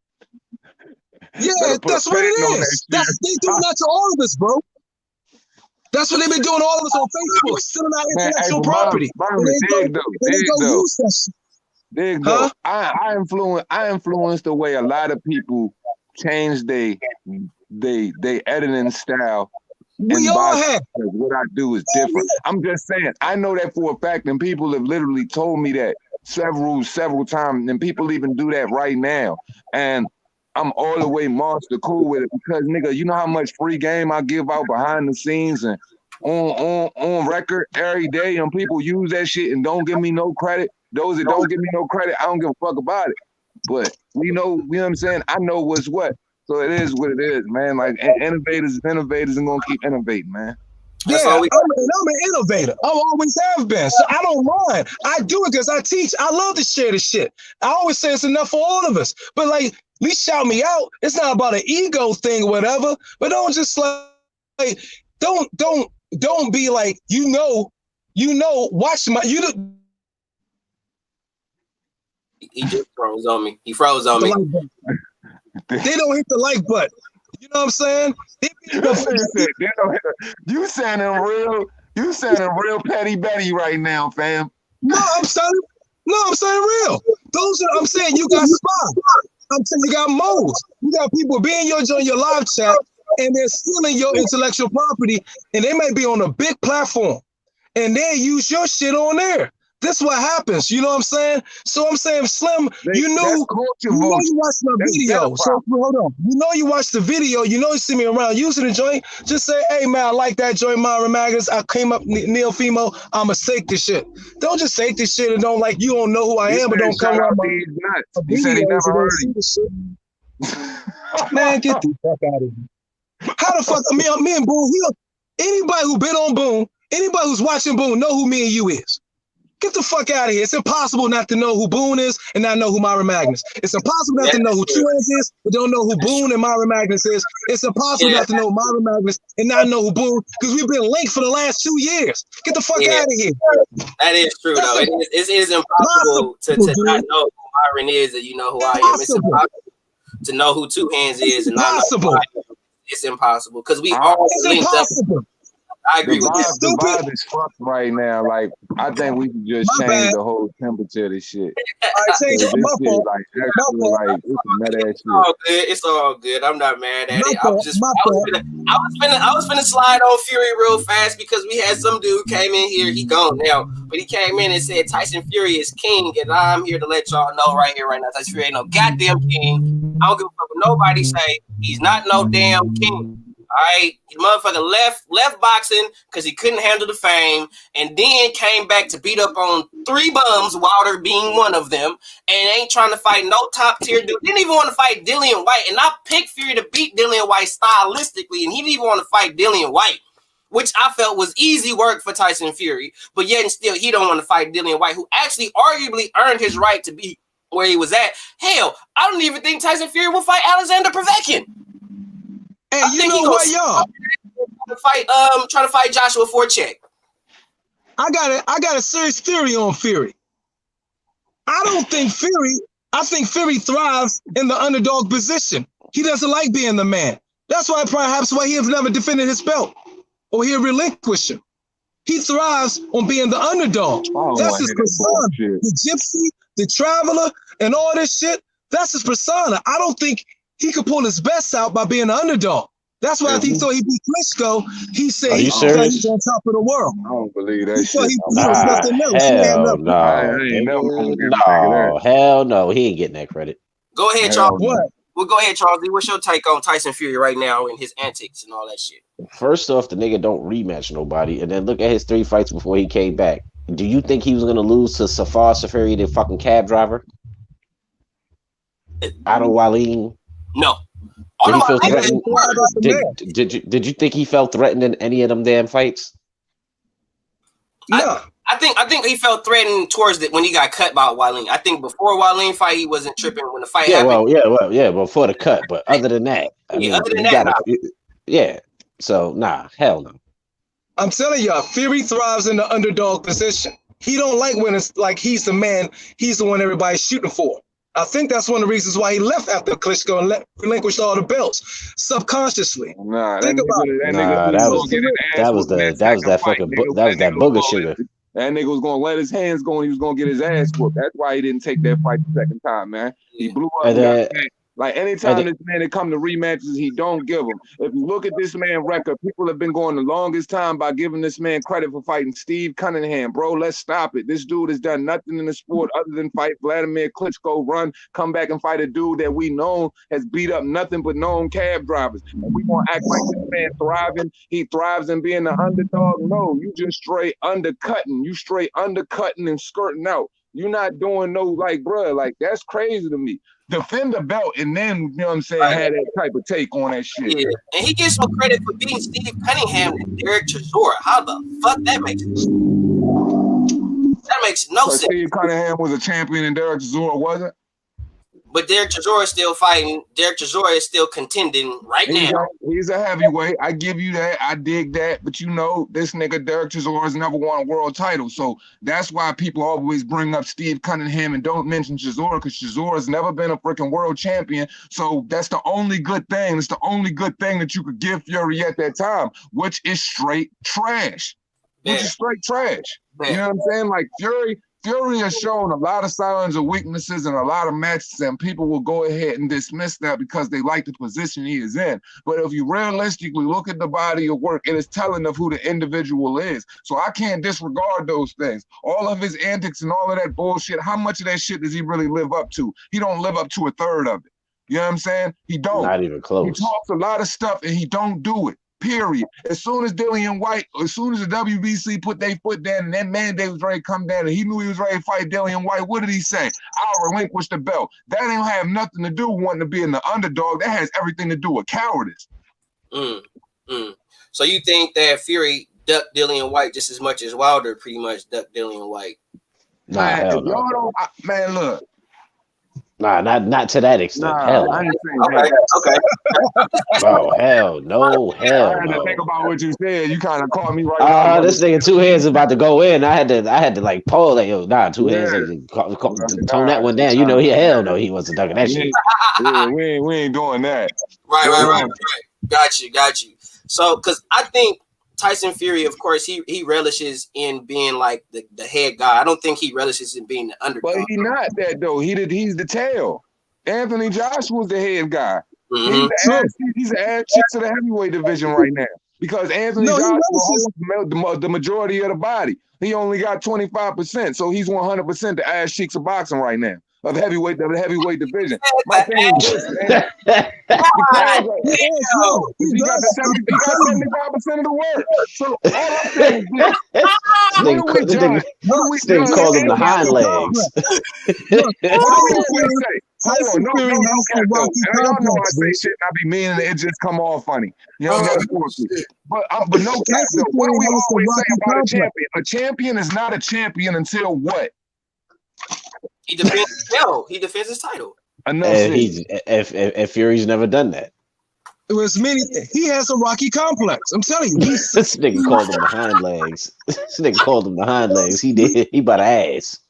He loves the underdog. He has the underdog mentality. Look at him always saying the gypsy, the Irish traveler. Understand these people. How's he the underdog? This nigga is 6'9", 2. What is he? 270, 260 when he's in fight mode. I'm not talking about the size. I'm talking about his mentality. Like me against the world, against all odds. Like he likes relishing in the fact that everybody is basically doubting him. He not gonna win. But that's any fighter. Facts. And I'll say that to a certain extent. I hear you in a certain sense, Myron, in the sense you're putting it. I can't necessarily agree because every fighter needs something to get them up, you know what I'm saying, for their next opponent. Pause. Because if you think about it, there have been several situations where fighters have consistently lied, like Muhammad Ali has put himself in position to say, this fighter has done this to him, or this person done slapped my mama, or whatever. They would tell themselves that just to beat somebody up or make a story just so they could get up with that fighter because they might not even feel that type of way about that fighter. But outside of that, him feeling like he got to thrive and being the underdog, no, I'm like, bro, you've been the underdog since you came back to this joint. I mean, you just a hair in Anthony Joshua's armpit. I'm just saying. He was an underdog. He was an underdog to Klitschko. I'm just watch as the next 3 or 4 years as his career go by and you start analyzing how he moved and everything, then it'll probably be more clear. But I'm telling you, that's what I watched over 10,000 Brits flood MGM Grand to watch this motherfucker fight. That nigga ain't the underdog or nothing right now. He just playing. He just a big ass joke in his own fucking country. 8,000 gypsies. 8,000 fucking gypsies in his own fucking country. And the nigga, he's the biggest joke in his own fucking country, and the nigga just mad that he number 2. He been mad ever since David Allen got the Olympic slide and he didn't, man. Like Price, David Price. He been mad that he been mad. But at the end of the day, Tyson Fury is responsible for a lot of Tyson Fury shit about his anti-Semitic comments and all other types of shit he's done. So Tyson Fury is the reason why certain first he's in. What was you gonna say, Charles? Oh nah, he said what he was gonna say. Right. I was gonna add some shit, but I ain't gonna kick a nigga while he down, even though it's the best time to kick him. I got you. Like, yeah, and I think that's mad pussy too, dog. Like the way he going in Deontay Wilder right now, I'm like, come on, Slim. You beat the fur, skin, and tore the guts right out this man's body, man. Like all facts. So why you kicking this man while he down and this man ain't even said one statement? It's one time to jab the shit in. You know what I'm saying? Okay, you do it a couple times, cool. But you've been consistently doing this stuff for several months, but the whole time you've been worried about trying to, but at the same time, you being a bitch when it comes to Dillian White and Povetkin. I don't want to hear that nigga mouth no more, man. Shut the fuck up. Like, I'm sorry, if I watch a dude and I know he's rigor mortis, roadkill, burning in 100-degree weather on the side of the road, just stinking. I ain't got nothing to say about this man. He's like a clown. Hey Bob, chill out, bro. Because we done spent damn near 2 years on PBC fighters, bro. This whole panel, we can actually honestly admit that we spent damn near 2 years getting on PBC fighters and the zone fighters. We spent a good amount of time getting on them. It's about damn time Bob Arum gets some smoke too, and his fighters. We not prejudiced against no promotional company and no fighters over here. So if you can't handle us talking about guys that you rock with, this ain't the place for you, because we talk about everybody. This is pro boxing. This ain't pro PBC. This ain't pro Top Rank. This ain't pro the zone. We pro boxing. And if you not for that, this ain't the place for you, dog. And you are definitely bugging talking about he's the second coming of Ali. You are, what you sipping on, nigga? And the fact of the matter is, you shouldn't even have to say that, because if the people who've been watching us for a long time know that we've went across and try to be fair in everything, in all respect. The fact that you have to answer that is a problem within itself. Hold on, do what? Huh? His comment was funny. He talking about Fury's the second coming of Ali. Like, you serious? Never. Like, for people to give that dude that type of the claim, that's the problem with people saying he's the reason, like he's the problem. Just like people were saying putting Lomachenko next to Floyd Mayweather. Like, stop saying that drunk ass shit. Never, bro. Y'all gotta stop making these like Tyson Fury ain't even fought a Ken Norton yet. You feel me? Like, no, but that's some real shit though. He ain't fought no Kid Nortons. He ain't fought no fucking nigga. He ain't do a lot of shit. He don't rematch nobody. He don't do shit. The only person he rematched was Wilder, and he felt that he lost that one. He's so much of a skirt. He trying to convince AJ that it's in his best interest to relinquish his belt, so it can fit his agenda. Nah, bro, because you do the coward stuff and you always turn coat, you know what I'm saying, and move in a different way or whatever, and you known to do the janky stuff, bro. You ain't gonna stop this man goals. Like, bro, that fight isn't big without him. Like Tyson Fury, AJ can go fight any fight and sell out and do crazy numbers. The man resurrected a dead going ring in the desert of freaking Saudi Arabia. And got 85 good meal tickets for that shit, bro. That's what I'm saying. Right. So you think he tripping off you? Somewhere in Abu Dhabi. Even Dana White got Fight Island over there now. And here's the deal. Dog, he had Fight Island set up at 2 o'clock in the afternoon. You know how much bread you getting? You could set some shit up at 2 o'clock in the afternoon? Man, when that Deontay Wilder fight wasn't even made, man, after the first fight, man, AJ tried to fight Deontay Wilder and tried to fight him, man, and all he said he wanted was a percentage. Man, he offered him a happy one, and Tyson Fury didn't want the smoke. So now all of a sudden, you talking about you wanting to relinquish belts and do all of this stuff when y'all could have fought with them joints on the line when nothing was in the way. But that was on you, the reason why the fight didn't come to pass. So don't sit up here and act like this man is supposed to redirect all of his goals, dreams, and aspirations because you want to be what you normally are. And that's, you know what I'm saying, a doodle stain rocking asshole, man. What's up, Troy? What's popping with you, bro? I ain't seen you in a minute, man. Welcome to the panel, bro. It's been a long time, man. Give me your thoughts, man. Thank you. First, I just want to say I just wanted to log on and be amongst the legends. You got yourself, Brother D. You got Myron, aka Lando Calrissian. You got my man Two Hands, aka Two Chins, and the other brother who I don't know. I just want to be. Nigga called you Two Chins. Because I was mashing out some fucking pizza. I was eating that shit like nigga. I was Neo in the Matrix with that pizza. But yeah. What y'all talking about? Wilder and Fury? Really talking about Fury and his antics and trying to get AJ to vacate his belts and all that foolery. And it's like, that's not gonna happen. That's not gonna happen. You see how quick that joint rolled off? It's not gonna happen. That was but it shouldn't happen anyway because it's fucking stupid. Mm-hmm. You worked that hard to get them belts, and you just if you want to fight me, relinquish. Nigga, nah, that ain't gonna happen. That's some foolishness. I'm sorry, y'all. I'm in this group with some cats I do business with, so when you hear that, that's just that, right? Got you. Yeah, but he has no authority to do that. He has no power to do that, so I don't know how he can do that. I don't even know why he would even come up with that foolishness. Right, what are you talking about? Yeah, he has nothing. Okay, what did Fury say?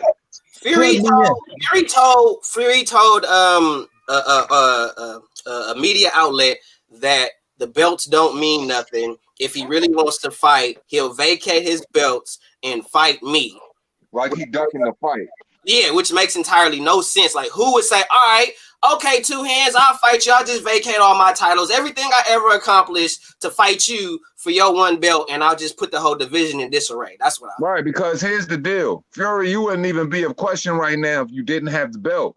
He wants the belt first. Yeah, he wants to fight you guys because he's about legacy, but he have to undispute it first.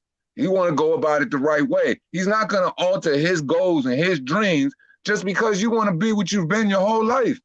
And that's a skirt. So don't expect him to start being that way because you, like Fury, you don't matter that much. You bring nothing to the table for this man other than a green belt. That's all he wants. And if you don't have that, you don't have Joshua. No, well, that goes both ways because that's how they sold that bullshit fight to us. Lineal versus the WBC. Fury had no fucking strap. Nah, I'm talking about right now. As of right now, he has a WBC belt right now. So he has that. Without that, Joshua don't want the smoke. Joshua, whoever has that green belt right now, that's who he wants smoke with. He'll want smoke with him after. You see it ran down the line like this. Deontay Wilder couldn't get the green belt, so he went to Tyson Fury. Tyson Fury didn't want smoke, then he went to Dillian White. Dillian White started complaining. It was Luis Ortiz, Big Baby Miller. No, Big Baby Miller fell out. It was Luis Ortiz, but he offered Luis Ortiz first. Big Baby Miller was like the last one on the list when he wanted to fight at the beginning of that year. It was supposed to be April at the O2, and nobody wanted to take the fight date. So what I'm saying is this.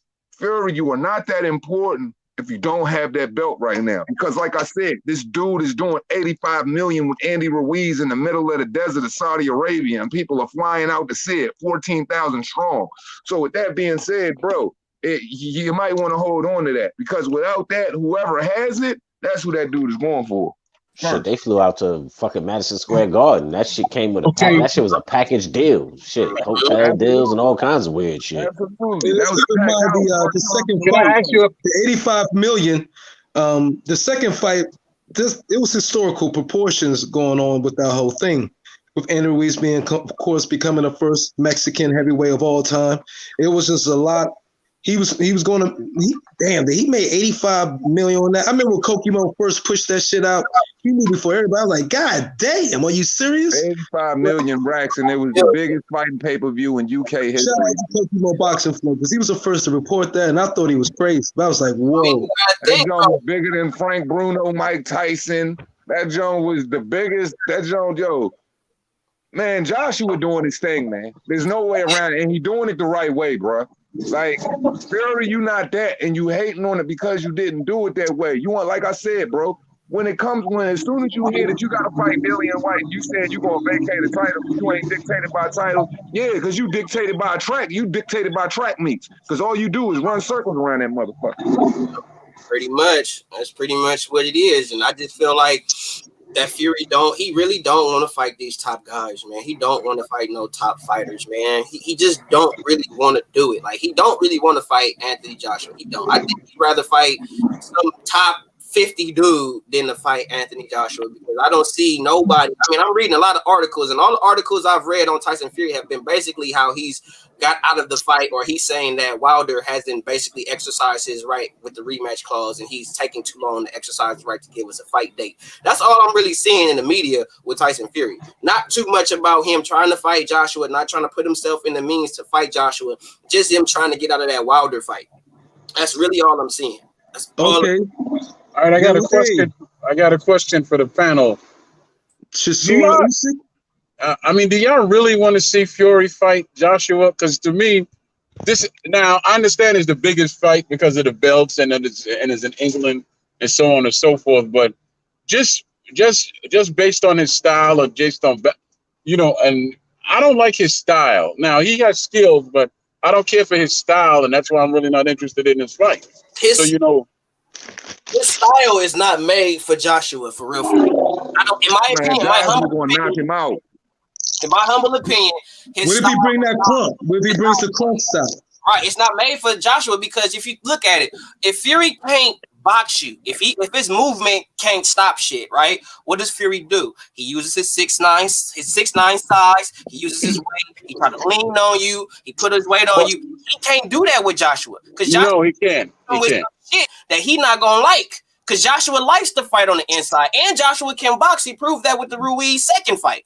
So everything that Fury does, Joshua has, in a sense, a counter to. Now, the thing is, how would he utilize those counters against Fury? That's what I want to see. I think he comes with the crunk style versus Joshua for most of the fight. What crunk style? You mean like Tommy Hearns? The crunk style that he got from Stewart. Didn't even really use no crunk style when he fought against Tyson Fury. I mean, against Deontay Wilder. All he did was pressure him. The only crunk style you saw was when he had him pulling in the ropes and he hit him with the straight 1-2. But outside of that, there wasn't even really no crunk style used in that fight. What I'm saying is he came forward and he brought the fight, pretty much. So whatever that's all he did. That's all he did. That's what he did. That's what so what I'm saying is how he's going to do that when he go against Anthony Joshua. I believe that's exactly what he's going to present for most of the fight because everybody's assuming that he's going to dance around and such with Joshua. I think he might come with a surprise. But who knows? He can't fight Joshua with that using his size because his size. He got to think Joshua is a big guy himself. Joshua like 6'5". 6'6". He tried to lean on Joshua. Joshua gonna throw his ass to the floor. Yeah, Joshua's a big, strong Nigerian dude. Like you ain't finna just lean on him and think you gonna muscle. You're not. Tyson Fury is not going to muscle Anthony Joshua. I don't care what nobody say. He ain't gonna muscle nobody. Muscle Anthony Joshua. It's not I'm going. not saying he's going to muscle, but he has better natural coordination than Joshua do. So he just can do a little bit more things in it. I couldn't say that. I ain't gonna say that either because when you 6'9", and you moving around the ring playing the ballerina role, like how real is it in the heavyweight division? Yeah, look all cute. That shit is an illusion, bro. Because when you see him win his fights, he don't win his fights by boxing. He wins his fight by leaning on dudes, and getting an exhausted knockout. He doesn't win his fights any other way. Otto Wallen showed you when you stay mid-range with Fury, he has no answer. All you got to do is stay mid-range and inside with Fury. He don't have no answer. He gave him Fury just enough. He gave him just enough range to where he was disturbing enough to where he pressured him and continuously pressured him. And he was I saw mid-range with Fury in that fight, especially when he started putting the pedal onto him and backing him up against the ropes. He was not mid-range when Fury I saw him fight mid-range. When that big pussy got cut in his eye, he got a sense of urgency and he had to pressure him. He had to pivot and he had to live on the inside, smacking him in the body and coming upstairs with the rights and the left. He wasn't on the outside winning that fight. He won that fight on the inside. I just said mid-range. I said mid-range and in. It's where he got in after he got the cut. No, he was intimate, like blow you a kiss intimate. He wasn't mid-range. He was almost, they could have did some things. They were so damn close. It was ridiculous because I feel like in the fight, if that would have been Anthony Joshua, let's be all the way factual. Them boys was a sandwich, a Wonder Bread sandwich. Joshua, Fury would have got put on his ass because Fury is not finna stay in the trenches with Anthony Joshua. I promise you, he fight Anthony Joshua, he's going to be on the back foot.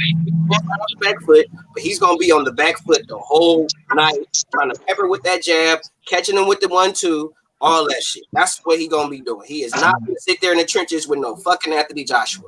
Not going to happen. It's not going to happen. I don't see it. Like why would you want to stay in the trenches with a guy who that's his game? He fight in the trenches.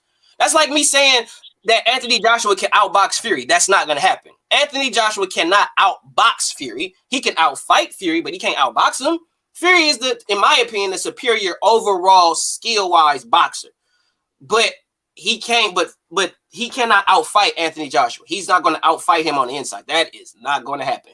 Joshua, I think we overestimate Joshua. If you watch his fights, probably the last 3, he wasn't always fighting on the inside. He went inside when he saw the opportunity to get you out of there. But he was utilizing his jab and he was staying out a little bit. Joshua fights a little bit both, especially when he fought against when he beat Povetkin, who I still think was one of his best performances I've seen of him. You know what I mean? He was working Povetkin from the jab and outside because he didn't allow the little guy, the hooker, to want to get in there and rock him.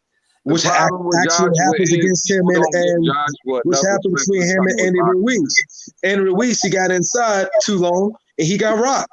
So Joshua does reach advantage when he definitely needs to and has to, depending on the when opponent. it comes to this fight stylistically, when it comes to fighting the Tyson Fury, the first thing I would do with Tyson Fury is you're going to abuse his body. Tyson Fury is not the best in shape guy. Tyson Fury isn't the best in shape when it comes to his win. Tyson Fury simply uses his God-given talents and his God-given attributes to beat you. And he hangs his weight on you and stuff like that. Stays on the inside and he really just makes it a dirty fight.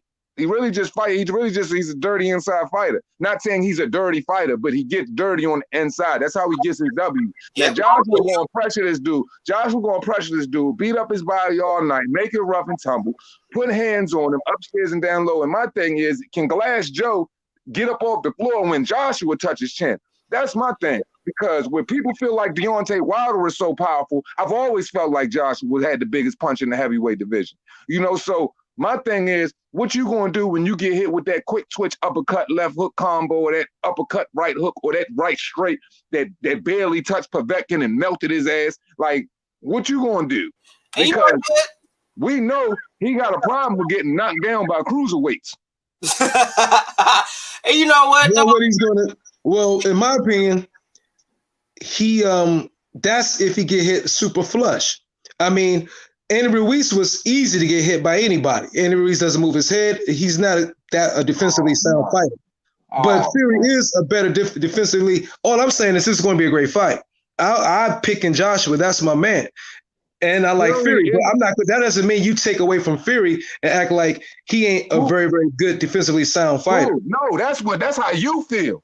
I'm not taking away shit. That's how you feel, and you can stand on that. You can't tell me that I'm taking anything away from Tyson Fury. If you think he has a defensive prowess, I don't know what boxing you've been watching, because all of that I've been watching Tyson Fury. Hold on, let me finish, because you just went. All of that mugging at your nose, slapping and fainting you doing. When do you see Tyson Fury winning his fights off feints? Because all that fainting and all that cutesy stuff come from the outside. He's never on the inside fainting or anything. He's a rugged pressure fighter. He can't, that fainting stuff is not real. Tyson Fury don't even put hooks together that well. He's a slapping puncher on the outside. That stuff is not phasing nobody. When Anthony Joshua gets to him mid-range and fills that water up with basement and it come upstairs, it's going to feel entirely different. And all this great boxing defensive acumen that people think Tyson Fury has, I'm telling you, it ain't real. If you think that and you want to praise it, you can praise it. But I'm just saying. No, that's what I see.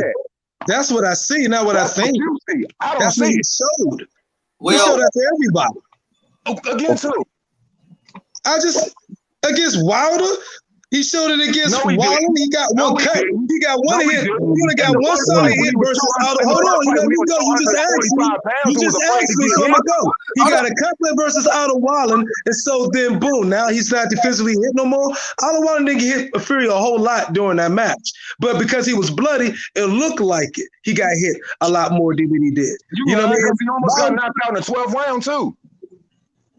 Aldo Wilder was touching Fury up all night. You dead ass wrong. Because Wilder almost got knocked out. And all of Fury's fights, there's only 2 fights of any significance where people can talk about. When you talk about the Derek Chisora fight, these are fights when Tyson Fury was lighter in weight.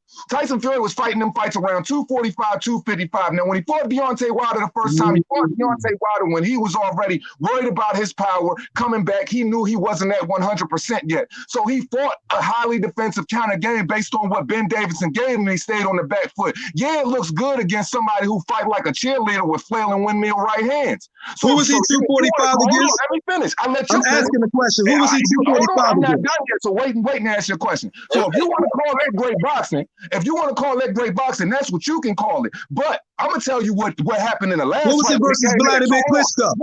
Hold on. Stop cutting me off. Stop cutting me off. Slim, when you come in at 272 pounds, how much great boxing do you think a person going to do? How much at 6'9", how much moving do you really think he's going to do? Because he didn't do that at 272 when he fought Tyson Fury. It was pressure on the front foot, move your chin out the way, paw at the right hand so you don't get hit with the right. Period. Keep the right hand busy, pressure him, put him on the back foot and hurt him. Lean on him, give him your weight, and hit him up. Body, head. That's all he did. It was no beautiful boxing being done that fight. And anytime he is in trouble, and you're talking about Otto Wallen because you're trying to say the cut, well, he had to get there. He had to get there to be cut. I said Vladimir Klitschko too. And what about Vladimir? A dude who didn't let his hands go the whole fight, who looked like a fish out of water when all Tyson Fury did was throw a bunch of nap shots at him? Come on, man. Did he beat him? Was he? Did Vladimir Klitschko hit him? But did he give him the rematch? Did he give him the rematch? Did he give him the rematch? He was supposed to give him in the rematch call? We ain't talking about the rematch. We talking about the fight. I don't care. Like I said. Oh, no, because you dismissing the fact that I said when you're fighting at 240 to 250 pounds compared to fighting at 272 pounds is a whole different fight. And when he so I'm asking you, what fight did he fight at 245? He stayed on the outside. Because why? He was worried about Vladimir's power. He was worried about the steel hammer. Period. Which fight did he fight at 245? Light and nimble. Of course he came in light and nimble. Which fight did he fight at 245? Man, what fight hasn't Tyson Fury fought around 255? I'm asking you. 245. Period. All of his fights, the highest he's ever weighed, he's always measured in at 250, around 245 pounds. Tyson Fury never weighs. He's always, his highest weight was against Deontay Wilder in the last fight at 272, period. He's never come in that heavy. He don't come in that heavy. He's never been big. He's always been nimble and light. That's the way they train him. He's never fought at 260 many times, bro. Most of his career is at 260. Look it up. Not. Okay, look it up. Can I jump in here? Please, dude. Okay, cool. I'm agreeing with you. I'm going to agree with you, Two Hands. Myron, it's kind of hard to not agree with Two Hands, man, because everything he said is basically has played out already in Fury's career. I understand what you're saying about what Fury might bring to the fight, but he can't, he can't lean on Joshua, and he can't stand there and box with Joshua because he has nothing to stop him. He has nothing to stop Joshua from coming in. He really doesn't. And he could try to lean on him, but he'll just throw him off. He'll just throw him off as he's not gonna. And what happens when Joshua starts working his body? You ever gave that any thought? Already said. We can always give a whole bunch of shit a lot of thought and talk. That's what the show is about. But they still gonna have to fight. We gotta see Joshua. How often did Joshua? Let me see sometimes when Joshua went to the body against somebody. Did Joshua go to the body versus Ruiz a lot? And I'm a Joshua fan. Let's just be honest. Joshua don't show a lot of body punching a whole lot. The knockdown came from a body shot and then a hook upstairs. Are you dumb? No, the punch came from an uppercut and a hook. There wasn't no goddamn body punches. You were blind as fuck. You blind as fuck. The knockdown came from an uppercut and a left hook. Period. Sit back. What was the combination that locked them out? Uppercut, left hook. What was the combination that knocked Andy Ruiz straight on his ass? Uppercut, left hook. He came in with a straight right, uppercut, left hook. It wasn't no body shot there. He came with a body shot. Bro, it was a straight right, uppercut, left hook. You want to bet $100? Put it up. On it. Put it up. Pull up the replay. Pull up the replay. Boom, pull up the replay. I'm looking. Because you owe me money. Oh, shit. You know what? My bread. You owe me money. I got you. Hey, I got to say something to both of y'all, right? Let Troy go. Go ahead. Yeah. all that, both of y'all are some cock blockers. I was just in the store trying to talk to this young lady because of y'all yelling asses. I couldn't get her number, man. Fuck both of them. I'm joking. All right, so which fight we looking for? Tyson Fury versus who? Tyson Fury versus Tyson Fury versus Anthony Joshua versus Anthony Ruiz. Joshua and Ruiz won. Was it a body shot? Was it a body shot hook or it was a right hand left hook? No, it's a straight right, and he lifted him up with the right uppercut. Then came with a left hook and dropped him. There wasn't no body shot there. Stick with that. Okay, wait. I'm trying to figure out. You saying Andy Ruiz Joshua 1 or 2? One. The first knockdown. Knocked him down in the second fight. Okay, I'm just clarifying because y'all said he mad. Don't worry, Boone. He just mad right now. He's mad at what? I'm looking at this shit right now. He mad. And the first knockdown Ruiz put on AJ, right? You saying the first knockdown Ruiz put on AJ? Yeah, it came from a body first knockdown. The only knockdown AJ had on Ruiz and won.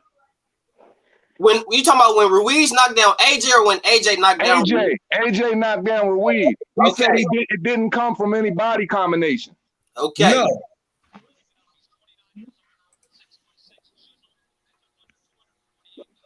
Okay. Hold up. Got it up right here. Hold up. We buffering. Go to the single screen so everybody can see it. Where it's just you. He got his cell phone on, man. You can see it, fool. Look, man, put on the single screen. You know what I'm saying? Like, there you go. There you go. There you go. Where's the body shot? Where was the body shot? Exactly. Mr. Pontificator.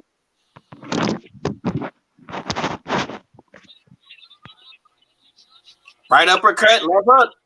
Right uppercut, left hook. Exactly what I say. We're just talking. Yeah. To the body, you got it. I know I got it. Right uppercut, left hook. Keep your 100. You got it. I know I got it. You got it. But up close like that, I definitely thought it was a left hook right up You there. thought a lot of stuff too, Hands. You just be talking loud. I love you, though. The nigga's so fat and short. You could have thought that shit was a body shot. It looked right away. I don't want to hear no more fat jokes, too, Hands. I don't want to hear no more fat jokes. Now, so I'm just saying, I got 2 chins, so hey, man, we all got to eat some fat jokes right now. Woo! Okay. The nigga's so short and fat. He did look like a body shot. Okay, we got that cleared up. We got that cleared all the way up. But that nigga hands fast as shit though, man. Yeah. Joshua underrated in a lot of ways, man. Joshua got fast hands. He a fast hands. He an accurate body puncher. He punches upstairs, man. He got hella footwork. He proved he got footwork in the Andy Ruiz 2 fight. All I'm saying is all of the respect people give Fury, they never find a way to make it to Anthony Joshua. So I've always said Anthony Joshua got a certain level of movement that he's never had to really expose like that. People got to see it in the Andy Ruiz 2 fight. I've always said he had a certain level of pop and he has a certain level of IQ where he puts punches together. And these are the things that people are not identifying with when it comes to Joshua. They think only Fury has these things. All I'm saying is there's never been a fighter at 272 pounds that has been nimble all night. It don't happen like that. Period. It's just not humanly possible. It's not humanly possible. And it's something that a lot of these boxing fans and these AJ haters constantly discredit AJ on. And Anthony Joshua is the only fighter to stop Alexander Povetkin. No fight. Klitschko knocked Povetkin down 5 times. 5. And couldn't stop him. Klitschko is a knockout artist. Could not put Povetkin away. No matter how much he hit Povetkin with, no matter how much hot shit he hit Povetkin with, he could not get Povetkin out of there. The only fighter to ever stop Alexander Povetkin is Anthony the Landlord Joshua. Hey, and let me add to that, Boom, because we know that every fight takes a little bit something out of you. That was an undefeated Povetkin that Klitschko fought. Let's keep that in mind. So his confidence level is a lot higher, which means your resistance and your will to fight is a lot more. Oh, man, Klitschko was still suspect in that fight, man. Klitschko had to get real dirty to get that W, man.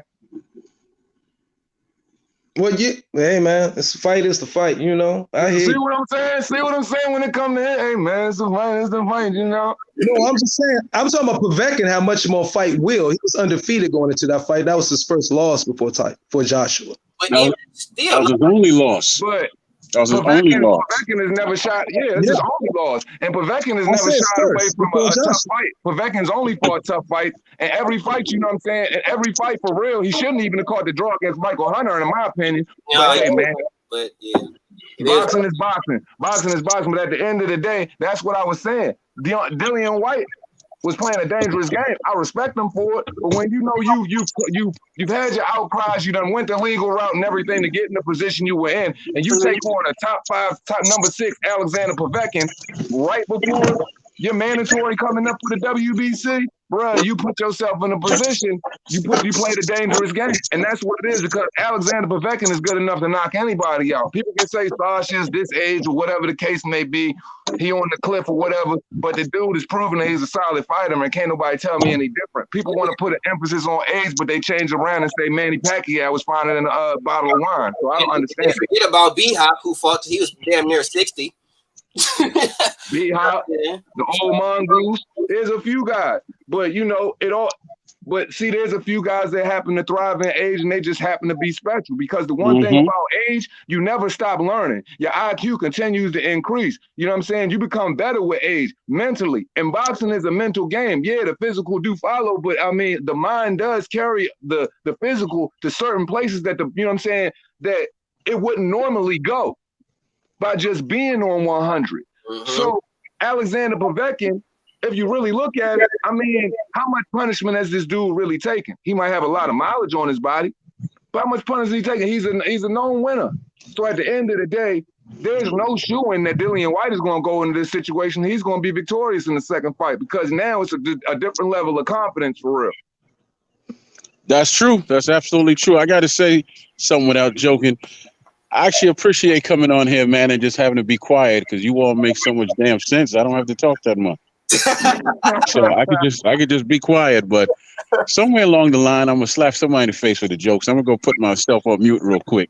You know what it is? No, you know what it is? I've joked Myron, I've joked Two Hands, but I haven't joked Boone yet. I'm waiting. I got a Panamanian cousin. Don't even, Troy. Don't do it until it comes off so organic and so perfect. It is a straight. I got him. I got him, man. You know, I got him. You know, Boone is like that Cuban uncle. You know, he wears the Hawaiian shirts.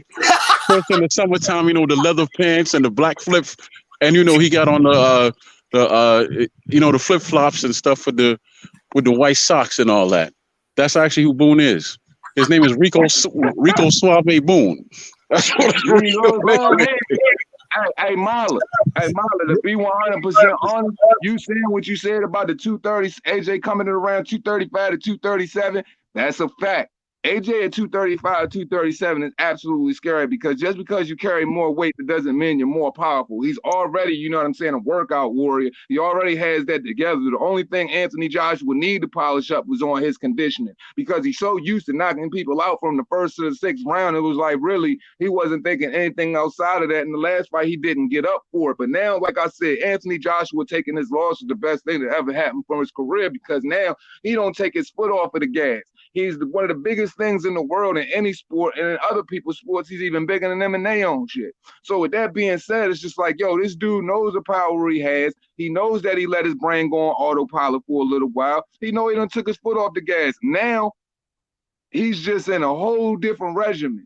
And I think the size. It's been a whole year. Hold up, let me finish real quick. It's been a whole freaking It's been a year since he's fought Andy Ruiz.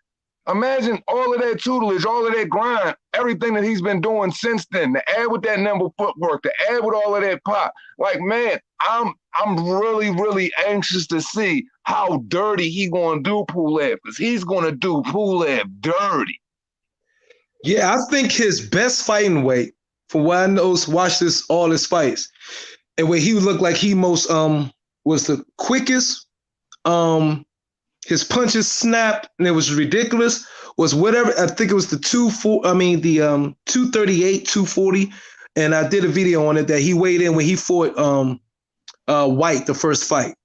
That he put on a lot of bulk after that, and I think it took. But that where he was at right there at that Dylan White fight, if you watch that fight again, how he threw his punches and fluidity, I was like, that's the fluidity he was talking about. He was, because remember at one time he was talking about, I want to improve his fluidity with his punches because everybody was trying to say he was looking robotic. Well, I think where he was at on the first Dylan White fight, the only one actually, is where he was there, and he should have just got with more calisthenics and maybe a little bit less, muscle or weightlifting then. Because at that fight, when he went down back again for the Ruiz second fight, but that first fight, that fight when he fought Dylan White, I think how his body looked and how he moved and everything, he looked marvelous. I was like, he should have stayed right there. You know what I mean? But that's, my opinion. That man's in his body. He knows it more than I do. But for what I seen, he looked like that was like prime for him in his career if he stays right there. Like it was the same like we go to Mike Tyson. We knew if we saw Mike Tyson that was 225, 230, it was fucking it's terror. You know what I mean? When he started putting on like 230, 235, 40 and all that, I was like, that's too much for Mike Tyson. You know what I mean? Water in the muscles. Too much water in the muscles. I know because I used to be big like that. Like I'm 6 foot. I used to walk around at 6 foot 205. That's pretty freaking big. You know what I'm saying? Like football shit. And that carrying that weight, I never felt good because you fatigue. No matter you could do all of the jogging and everything you want in the world, but that lactic acid is going to be your worst enemy. And once it start releasing, it's going to get well. So, like I said, looking at Anthony Joshua around that 235, 237 range, no more than that, no less. You see the build, but you see him in the light you're supposed to see him in. Yeah, he's still big, he's still brotherly, but you see that slim, you see that fit, you see that endurance is there, you see that extra springboard ability he has, the quick twitch now, because he's already been a quick twitch left hook kind of guy. He's been that quick twitch kind of left hook uppercut kind of person. So seeing that added with that weight and the dimensions that he had, man, it makes him a scary dude, especially when you watch him go 12 rounds peppering the jab, just beating the dude on the outside, and all he could do was flail his hands up in the air and just stand still in the center of the ring, begging you to come to him. That just showed you that you've physically and emotionally and mentally gassed the brother out so bad to where he don't even have an answer because he didn't even expect you to come in like that. And that's what I don't think people gave Anthony Joshua enough credit for his last performance. Yeah, hey, and you know what? What is everybody, all the UK people inside the chat, what is 17 stones, 9 pounds? How much is that? If I'm not mistaken, that is like the 237 weight range, I think. 17 stones, 9 pounds. I gotta get a conversion table so I can fucking know that shit. Yeah, that stone shit. I'm out of like my brain is like my brain is a stone when it comes to talking stone. I agree with that. I'm barely just with the kilo. He weighed 245. He had weighed 245 in that fight. So I was, he weighed 245. But it was more lean muscle. It wasn't a bulk that he put on later on in his career. So I think, 240 is ideal for him. I mean, if you looked at the dude walking around Florida, if you looked at him before the fight with Ruiz in the first one, he was mad big. But see, I understand why he was that big for that fight, though, too. He wasn't that big for the Andy Ruiz fight. It was for Big Baby Miller and that steroid pressure. Yeah. You know what I'm saying? It was all for that big body steroid pressure and that high volume output. That's what that was for. That's all it was for. And what it was everybody was like, he got too big for Andy Ruiz. And I was like, bruh, he didn't even know he was fighting Ruiz until Big Baby Miller got caught pissing dirty. He got big for Big Baby Miller, 300-pound, throwing 1,000 punches around motherfucker. He got big for him. And he was trying to wait for Big Baby Miller to advance and try to throw all them punches. And like we was talking about with Tank and Leo Santa Cruz, I think Joshua was going to try to catch Big Baby Miller in between shots and put him to sleep, catch him with some shit he don't see. Right, because he added so much weight for that Big Baby Miller. I saw the interview when it was ringside before leading up for the fight after he was trying to get Ortiz and all that in there, that he added a lot of weight to his base. He was working like on his legs. Like, what was he like? Damn near 260 pounds for that fight, something like that. Yeah, he was adding to his legs. He was adding to his legs because he knew he had that big motherfucking lean on him. He was going to need to strengthen his leg base. And, you know, your legs, waist below is 70% of your body weight. So he was adding all that base to his legs and everything. And that shit was I don't think he can move as good as he can with all that on there. Yeah, but see, here's the deal, though. Like, when you look at, like, see, I think Andy Ruiz cherry-picked Anthony Joshua.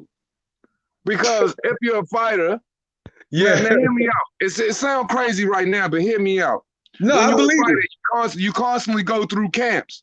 So you already know what a fighter is going through and what he isn't going through. You know the rigorous grind of the camps. You know all of the things that it entails that you constantly go through. You know what it feels like when you're fighting one guy and it's switched up on a 5 to 6 week notice. This happens all of the time in boxing.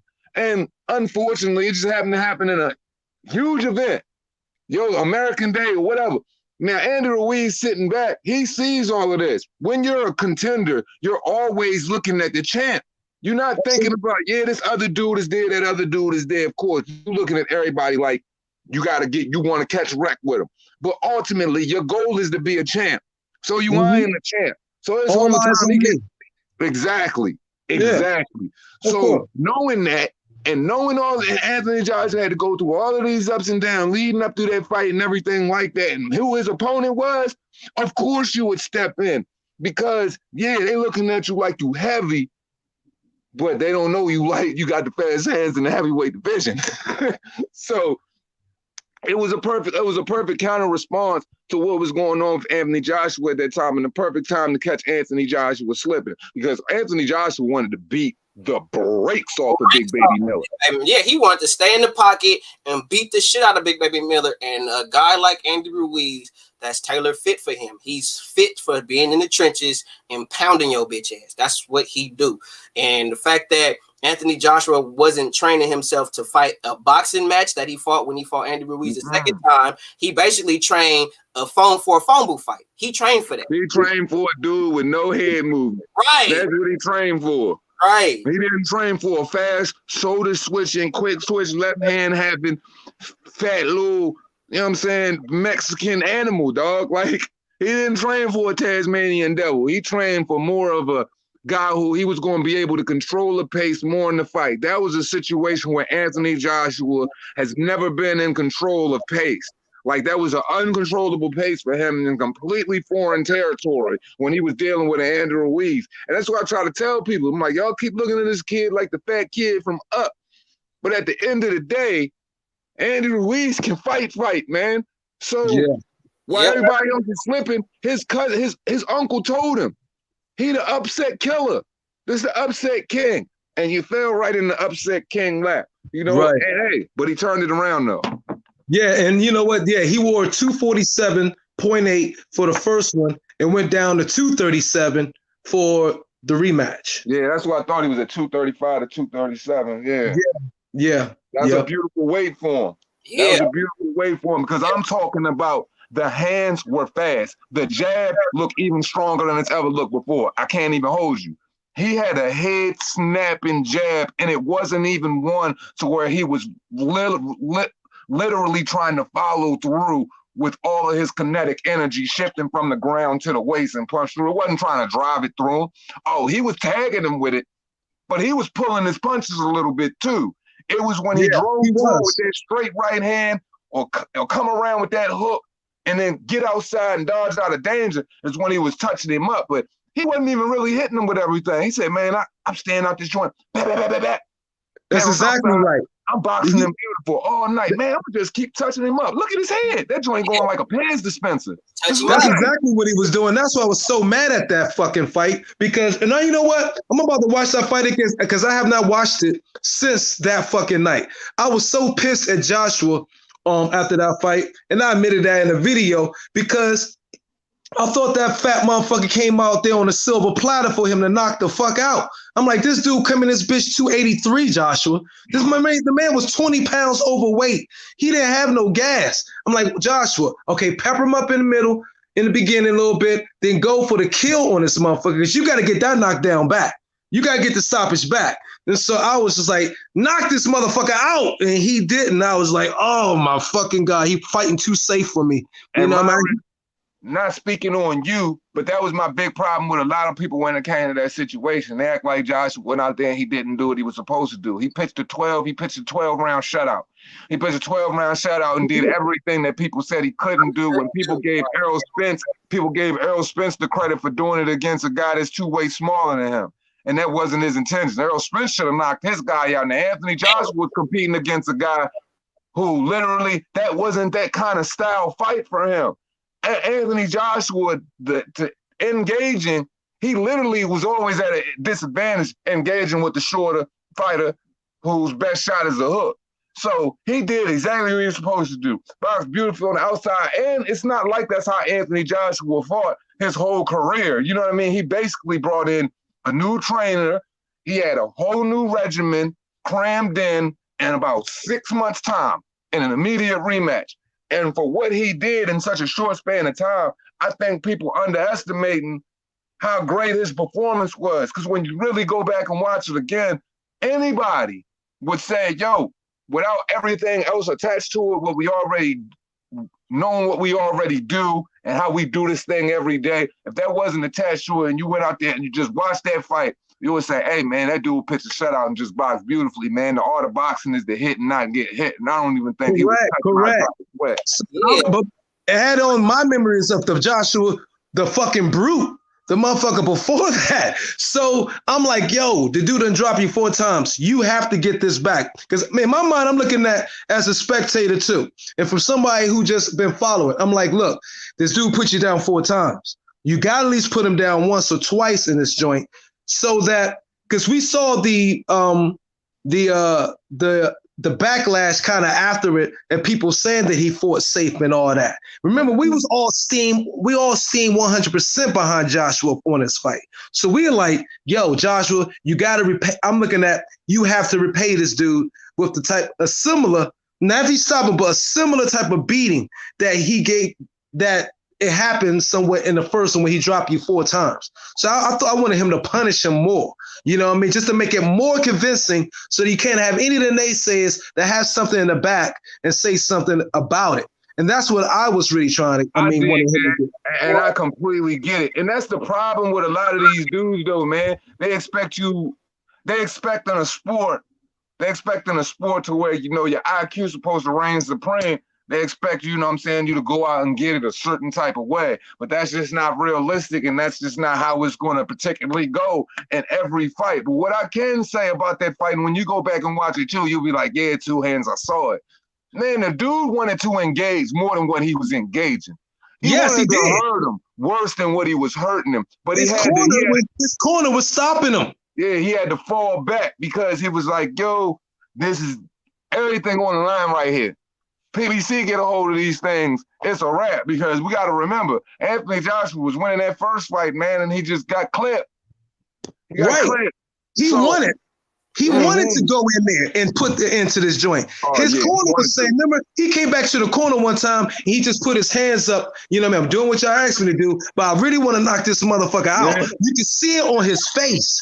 You know what I'm saying? So I'm like, yo, go for the gusto, bro. You know what I mean? Don't worry about your chin. Don't worry about it. Just go lay it on him. But if he would send me your super chat so I can send you that bread Friday. You know what I'm saying? Like, if he would have, $100, I didn't bet you. I didn't take the bet. I just said put up the video, dude.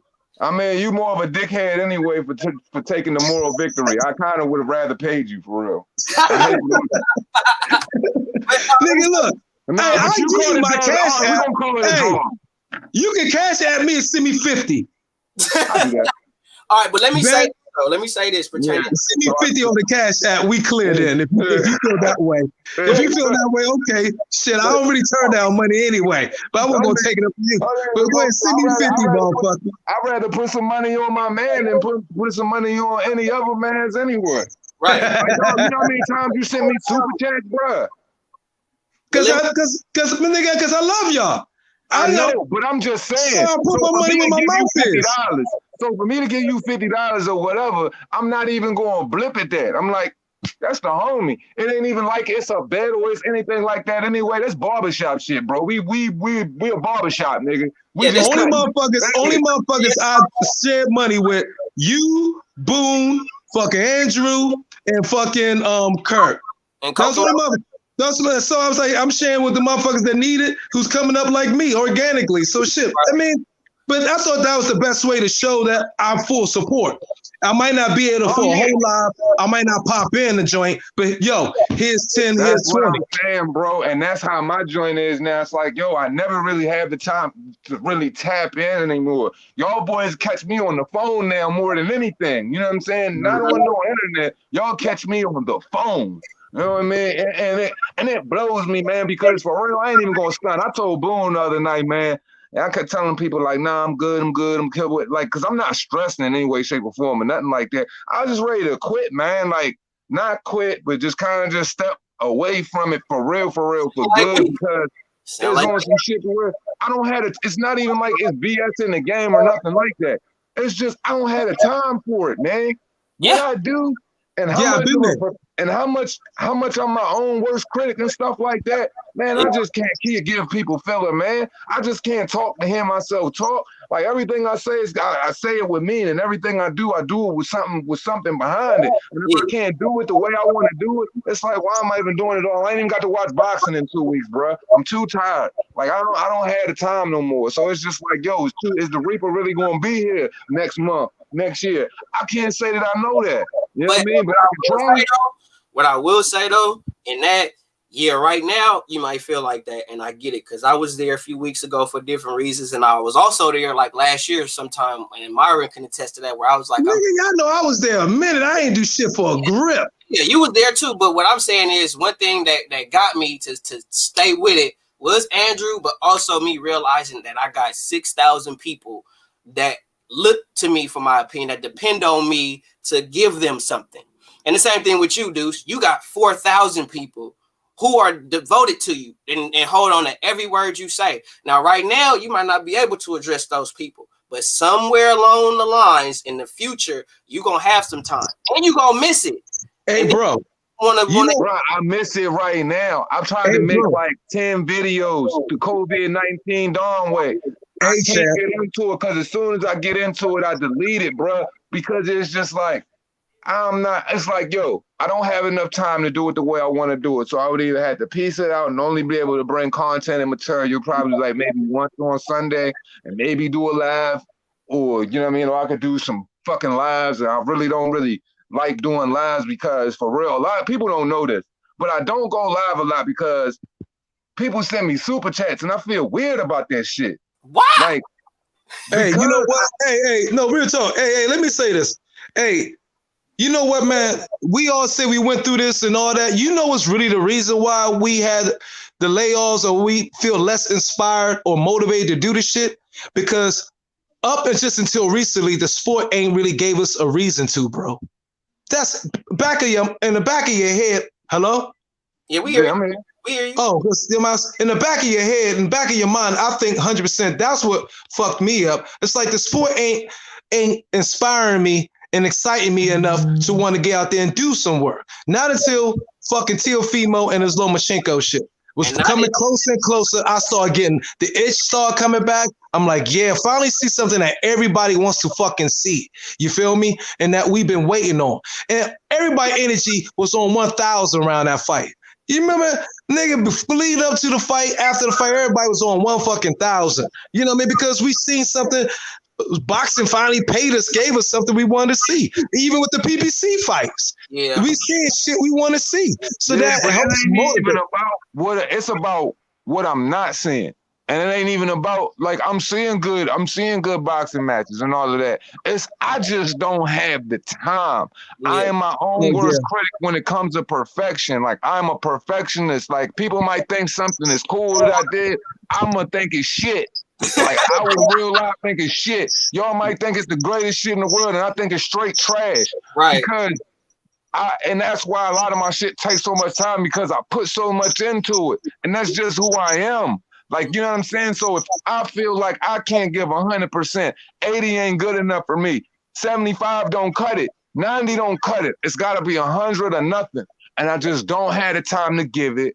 I don't have the time to spit it how I live it. Like, so for me, it's just like, I come to y'all shit And that give me some satisfaction because that's moving. But when I look at my shit, it's just like, man, I'm looking at my shit like that shit just there. And it could always be there, you know what I'm saying? But I'm just saying, man, I ain't like, it's there, but it ain't there. You know what I mean? Like, you know what I'm saying? Like, but in no way, shape, or form am I depressed, stress, or anything making me leave the game because ain't none of these niggas tough enough. Ain't none of these niggas got it in them enough to make me ever want to quit this shit. Yeah. Like, it's just the way I feel about being my own perfectionist. You know what I'm saying? Or how I want to contribute to niggas, like, or contribute to the game. And like, if I ain't doing that, it's a problem for me. Yeah, and that's how I was feeling with my wife and my job and my kids and all that. Like I had so much going on. I got 2 babies that growing up and I gotta watch them, and my wife is having, you know, physical problems with her back and shit. So I gotta, you know, watch that, and then I'm working more. It's like and I agree. There are times where I don't have the time. Like even with this live stream, only reason why I'm doing it is because my wife and my kids are gone at my mother-in-law house. So I ain't got nothing but time today. Nothing but time. It's my day off. So I'll be a damn fool to not give my subscribers some content. And then by the grace of God, I got my 2 niggas with me. So you know what I'm saying? It's just literally, I'm doing this really right now. This live is being done because I have the time. And if my kids was here and my wife was here, we wouldn't be seeing no live right now. Y'all wouldn't be seeing us right now. In real fact, yo, look, man. Hey, in the private joint, I just put my motherfucking Cash App in there for you, 2 hands. But y'all, look, y'all start sharing the cash. I put it out there in the private chat or whatever. Hey, in the chat, start putting your Cash App. Now the UK people, Cash App don't work intercontinentally, so I realized that. But start putting your Cash App inside of your description box because I love YouTube for giving us a platform and everything, but they don't need to be pepping the shit on me, man. They don't need to get. They take a piece of our Cash App. We might not even get half of that shit. So put your shit. I put all my motherfucking I put my Cash App inside of my the description box underneath where the hashtags is for everybody to go ahead and put there. Do that for your shit, Boone, and do that for your shit, like, I don't know what it is about me, dog, but I feel like, man. Cause I don't know, maybe I think like this, man. I don't know. That's why, like I said, that's why I don't do a lot of lives, man. Because for real, people send me super chats and I feel some type of way. You don't even get them. You ain't getting them really. You know what I mean? Like yeah, of course. YouTube take most of it anyway. Yeah, they don't know that. They don't know that. Yeah, a lot of it come from my residual based off of the COVID-19 material that I did without anybody's other material in it that was copyrighted. So a lot of that just comes from a lot of them monster views that I got on certain videos. But it's just like, man, when I sit there, I see a lot of dudes on here, man. They be telling niggas to give them super chats. They tell niggas to hit the like button. But I be seeing this shit and I be like, yo, give them something to like, and they gonna hit it. Right. Give them something. Give them a reason to super chat. They gonna super chat it. Anybody can go back and look at any one of the videos I've ever done. I don't ask for likes. I might have said hit the like button 1 or 2 times and then because somebody told me it helps with algorithms or something, but I don't do that. And I damn sure don't ask for super chats. I've never asked for a super chat. Neither. So, but my man hit the like or dislike. Both of them does the same thing. My man was telling me, he said, Slim, you shouldn't feel no type of way about it. He said, because you put in a lot of work. And Hell yeah. People wouldn't want to do it if they didn't feel like doing it. Slim, they don't know how making a 9-minute video, bro, takes us motherfucking hours. They don't know that us and me and you edit 2 hands, so we know this. Yeah, Boone ain't really done one. But nigga, I've spent that motherfucking joint. I've spent motherfucking 6 hours on a 9-minute video that was a really, really dope one that I really, really like the one on Joshua back in the day that got 200 or something thousand or whatever. But sometimes you want to put good work in. Nigga, I know you put in 2 or 3 hours on a motherfucking one video because it'd take me that much. I'd be like, dang. 8 hours. Every video, every edited video, because me and Deuce was talking majorly about this shit. Every edited video you see from 2 hands is a minimum 8 hours. Minimum 8 hours. Yeah.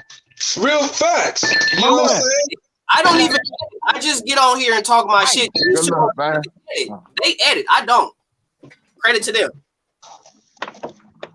Because they actually sit there for hours on hours on hours trying to edit their film to give y'all the best content they could possibly give you. These two motherfuckers right here spend hours on hours. When y'all see those Boxing Lodges United videos where there's edited, that's probably an 8-hour video or a 7-hour video it took him to get to edit. When you see Two Hands put up his edited video, that's a minimum of 8 hours of work he just put in that one video. You kind of downplaying it, and I understand, but it's like this. When y'all see me, when I say I'm gonna do a video that day, and it comes out at 3, 4 the next morning Eastern time or something like that, that's because I've literally worked on that joint 24 hours straight, and I didn't even do nothing but take a piss or eat. Yo, they don't realize it takes 3 hours just to get the fucking material you want to put the stool together. Absolutely. People don't even understand all them ad libs and sound effects they hear in my video. I spend 5 to 6 hours doing that, because you imagine just one ad lib and you trying to time it into the perfect, in the perfect spot. You don't understand how much intricacy it takes. Like, I'm literally, all of my stuff is timing. Now imagine in a 5-minute video you watch of mine, how many different scenes you see, how many different sounds you hear, and I'm talking about a matter of minutes. So imagine the timing, the perfection it takes to do something like that. And I love doing it. But the people that say, oh, you just doing this or you just doing that, bro, if it's so easy, just go do the sound effects then and get back at me. How dare you? Hey, y'all seen that? Like that. Here's an example. I was Lomachenko Lopez build up, weigh-in build up, you know what I mean? Trailer I made. Y'all seen that joint? It was only 45 seconds, right? Yeah. Did y'all see that one? Yeah. When I had with the atomic bomb explosion in the middle of the weigh-in? Yeah. That shit took 3 hours, Slim, and that was 45 fucking seconds. 45 seconds, bro. It took 3 hours. They don't understand, Slim.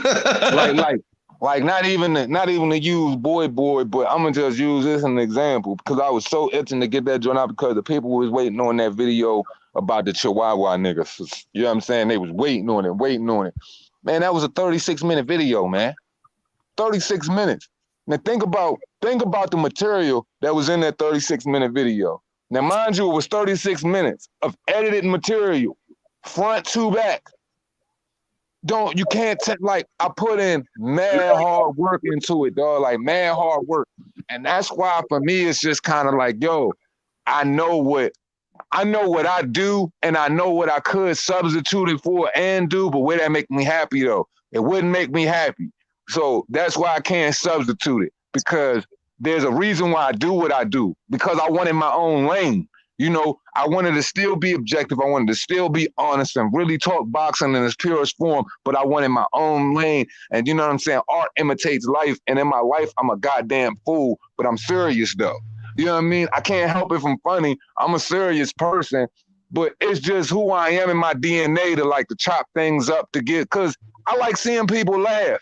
I'd rather see people laugh more than them cry. You know what I'm saying? So for me, I feel like if I got the ability to take this boxing stuff and do it in my own little intricate way and make it to where it's interesting, then it's just right, because anybody can grab an article and read you a news clip. Mm-hmm. Anybody can do that.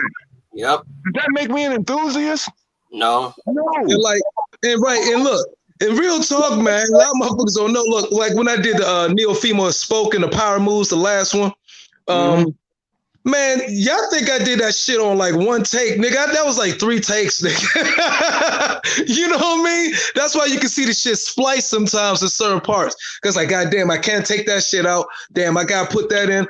I might not do that all in one take. I do the first one and I'll be like, damn, I ain't hit that one right how I want it. Then I delete that video, do it again. Like, damn, I messed up saying this and that. Erase that video, do it again, and then go in and do the little editing, the add-ons through the kind and all that shit. Yeah. And you know what I mean? That little car video, even though, you know what I mean, it's less editing, you know what I mean, but it is splicing, it's splitting and all that. But you add it on, but that only take me about 2 hours. So I end up liking those a little bit more because it's less, and I can still show creatives, well, just a different car video. It's just, you just sitting there ain't much, but I need to show the little clips, little this and all that. little different effects. That's about 2 hours.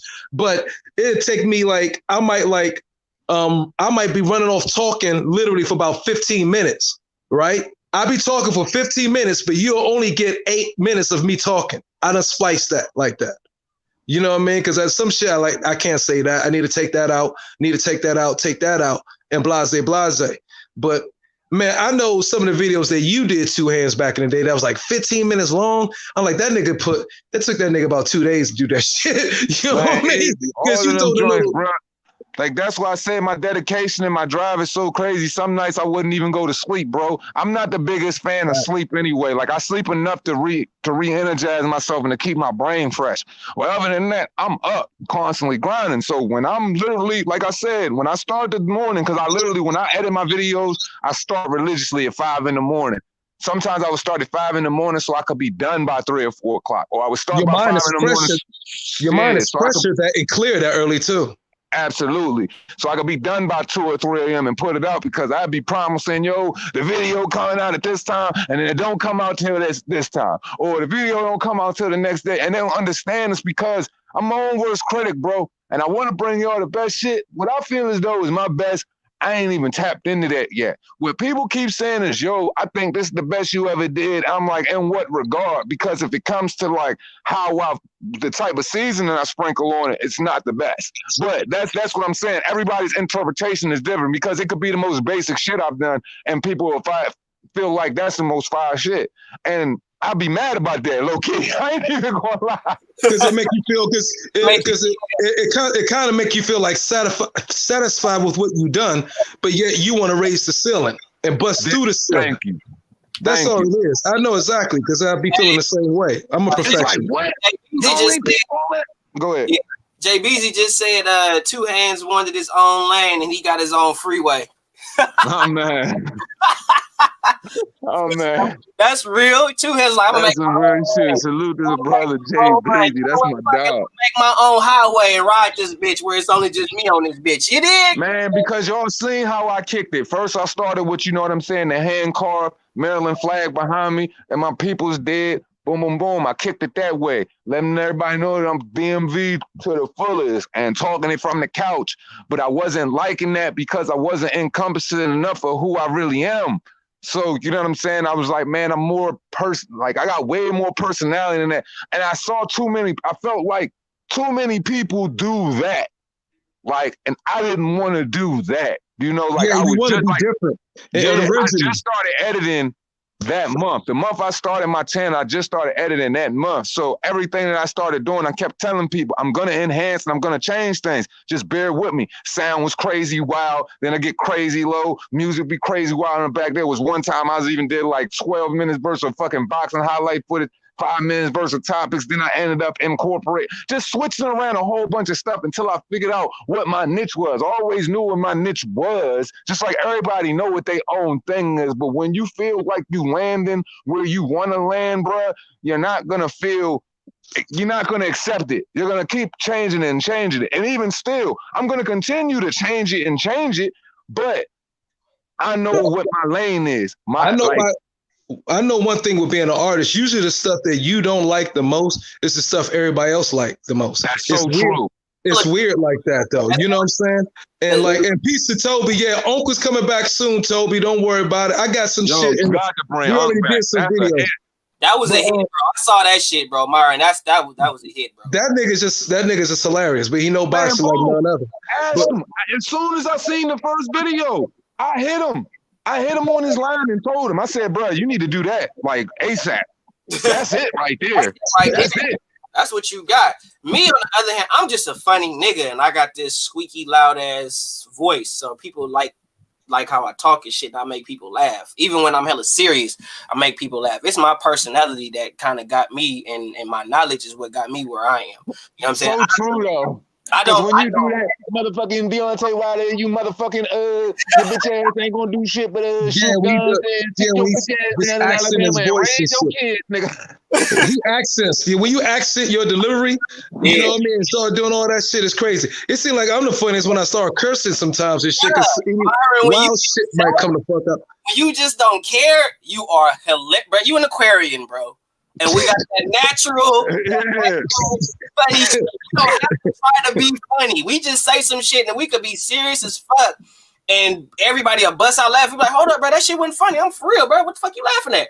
But yeah, that's why I don't be getting motherfuckers think that shit. I'm like, yo, well, I don't care. You know, Myron used to be the calm, cool nigga. All in this, you know what I'm saying? Still definitely firm with his vibrations and his essence or whatever. But before it'd be like, he ain't want to be in the he who wouldn't be on no damn shit. Then it'd be like, man, 2 hands, you bugging the fuck out. Yo, chill out. Yo, 2 hands with your crazy ass. Whoop, whoop, whoop. Now we going back and forth. That shit great, motherfucker. That shit is great boxing talk, dog. I see, y'all understand. Look, I just don't want the channel to get demonetized, bro. That's what I was just saying that. I don't want it to fuck up our money. And I saw where it was going. That's what you was since the first time I met you. Like that's how you was the wild first time I met you. First you and I, nigga, because I'm gonna put you on blast right now. Right now. Because nigga, this how you was vulgar as a motherfucker. He was so politically correct, right? Then he said, in the beginning, not me. Not in the beginning. Hold up. Not my probably when but when I met you. I'm talking about when I dealt with you. I don't care what you was doing with other niggas. I'm talking about when I met you. So I was cleaning it up then. Yeah, I was cleaning it up. Yeah, you was on some extra monster clean like you was on your vegan shit. So I'm like, man, so I'm coming at it the way I'm coming at it, but then something happened with the fight or whatever.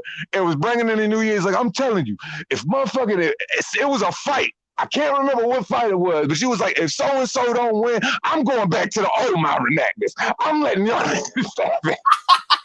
Yeah, I remember that. I don't know who that was. I remember that shit. He's like, it's like no PLU, the old double and come back. I said, yeah, you need to bring that nigga back. Because we don't like vegan Myron. Yeah. I'm just saying, it's just like with me, because I just said, I say whatever. That's why I don't like when people come on my channel and they curse and they be like, oh, I'm sorry. It's like, bro, I don't give a fuck. Like, you curse on my shit. I don't feel like you can't be you, because I'm me on this motherfucker. I'm always me. Anybody that come to my channel, be yourself. You don't have to put up a front. I'm not sitting here working for ESPN. I'm not trying to get with Fox. I'm not trying to do none of that shit. I'm just DT3. That's just what it is. You come here, you speak your mind, you say what you feel, and it's good. Good boxing talk. We have real going like that though. I cut deep, bro, and I knew it when I was doing. Well, it was my first year. I was going hard on Wilder and all that shit, and hard for Joshua, hard on Wilder. I cut deep. I had motherfuckers coming in and saying, "Nigga, I cut your mama's stomach out and shit like that," because I was going so hard on Wilder. Man, Myron, man, you talking to me, dog? I missed the cut a nigga deep and throw salt in it. Yeah, that's what me and Two Hands got in common. Like, we'll cut you open and then we gonna pour salt, alcohol, all this shit. See, I'm gonna say this now because we having a conversation, but you know when sometimes I think I'm too. I say you too older, Myron. You mature. Brought up the fact that he brought up the fact where he called me 2 chins or whatever, the way I was going in on the pizza, because yeah, nigga was watching the fight that night. I was on my nice shit. I knew this was a fight I was highly expecting, but I cuss a lot. And if I'm drinking, the motherfucker's gonna fly faster than a hockey puck. Oh my God. That's all you can do is curse though. So this nigga was like, he said, man, can you stop saying fuck? Whoop, whoop, whoop. Nigga, I ain't even say nothing. Nigga, I just backed out the joint. Because Perry, this is me. You said when you said mother. Oh, you said when you said the other night when you said motherfucker like Bernie Mac 100 times in a row.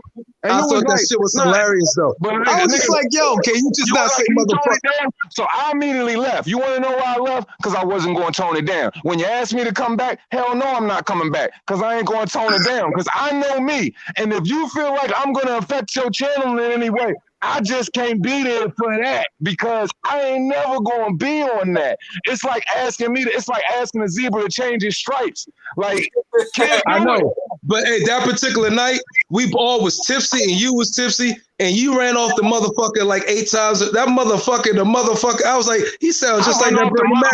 Doing it right now. They're doing it right now. I was like, oh shit. It was hilarious. I was going smack in on the fighter too. And I know he was going. This motherfucker doing that motherfucker in the mother. I was like, hold up too. And I'm never drunk. And I'm never drunk on the internet. Only boxing beers and brews are drunk on the internet. When I drank a whole handle of Henny. You weren't drunk, but we was all drinking. Yeah, we was all drinking. It was nice. We was bit. How we do it? You know, we was real nice. But see, that's my thing, right? I don't ever want niggas to get crossed up because it's like, you know, everybody platform, I respect everybody platform as everybody house. You know what I'm saying? It's your house. You operate the way you operate in your house. I can only do one or two things. I can do it and respect it, or I cannot do it and just back out and still respect it. But what I won't do is disrespect it. You just backed out. You just backed right out. I was like, I said, come back to it. You like, that ain't nigga didn't come back at all. I was like, okay. I'm gonna have to talk to him after the show. That nigga just backed right out. He didn't say nothing. He said, oh man, fuck this. Yeah, because the way I feel like a nigga just dumped you on a date and shit. No, the way I felt about it wasn't even that. It's just because, like I just said, you know what I'm saying? It's as simple as that. But I remember we had one conversation about one particular situation. Yeah. And remember how you wanted me to carry it and I didn't carry it that way. And I said, you right about that. Next time I do it that way. That's how I felt about that particular situation. But yeah, and still, it is what it is. I know how to handle myself within them situations. So it ain't even, you know, none of that. I know you do. I know you do because you fucking intelligent as fuck and you multi-dimensional. And I was just like, that's what I was saying. Like, I never wanted to get put in a box. That was my main thing always in my channel. I didn't want to get put in one box or seen as just one way. So I try to do a whole bunch of different ways. And I said that to y'all before. That's all. And that's all it was about. Look, you know what I'm saying? I've always known what your aim is. I've always known what your aim is, and I respect your sniping.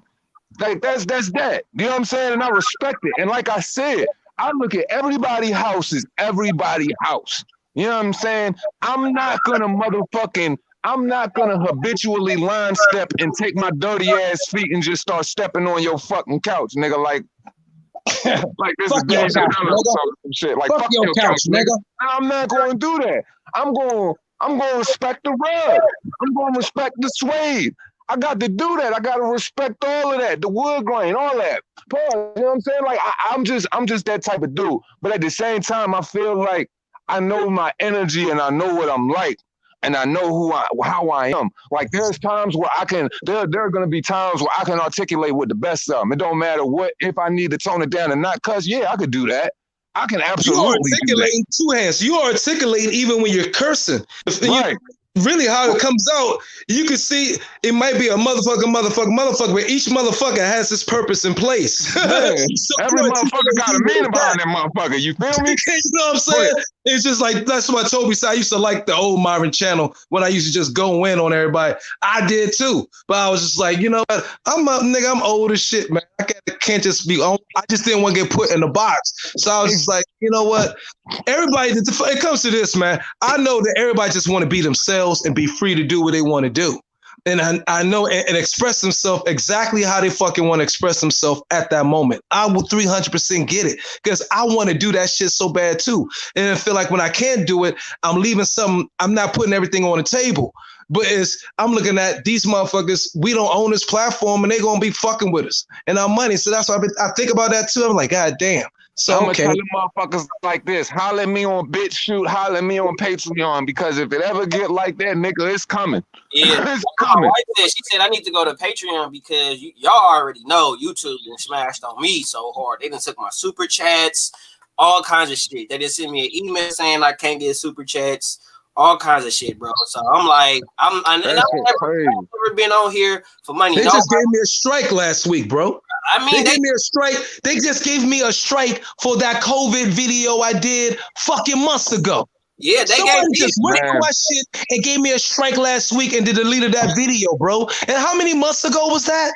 Yeah, them niggas deleted my content. They taking monetization on certain videos. They deleted certain videos that I was getting hella bread off of. They taking some of my biggest videos I've gotten hella bread off of, and they straight deleted them and said, yo, we demonetized this or whatever, when really it's a gold dollar sign in front of it, and they just taking the money. Right. But they never strike me. They never strike me, but they've definitely deleted and let me know that they've taken my monetization on a couple of videos. So my thing is, I feel like this. I'm like, in any situation, like there's a way that you can manage, you know what I'm saying, to tread the water. You just got to know what shit you can maneuver around and what not, because just like YouTube or anything else, there's a certain lingo or there's something that might trigger. There's something that's said in a title or there's something that might be completely taboo that you might just have to watch out for or evade saying just to avoid it. Like the whole, just the whole China virus shit. Like that. Yeah, that's go through the processing stage. Yeah. The processing stage, it goes through a review. Now, you can go, you went your joint said they won't give you your monetization, then you can request a human review for the joint. But it's cue words, it's certain words and all that. That as soon as the process, it goes after the upload, it goes through that processing stage. If it's in there, they fucking with your shit. And COVID is one of those words. All this, I mean, like certain swear words, you know what I mean? Nigga is one of them. All that shit. Video, right? They took my Chisora Usyk video, right, and said we demonetizing this for hate speech. I said, what? I said, that's probably one of the most cookie cutter clean videos I ever fucking done. I said, I just smacked myself for that bitch shit. Yep. And I was sitting there thinking about it. So I said, nah, bump all that. So I actually went into my dashboard on my PC, pulled it up, had them do a human review.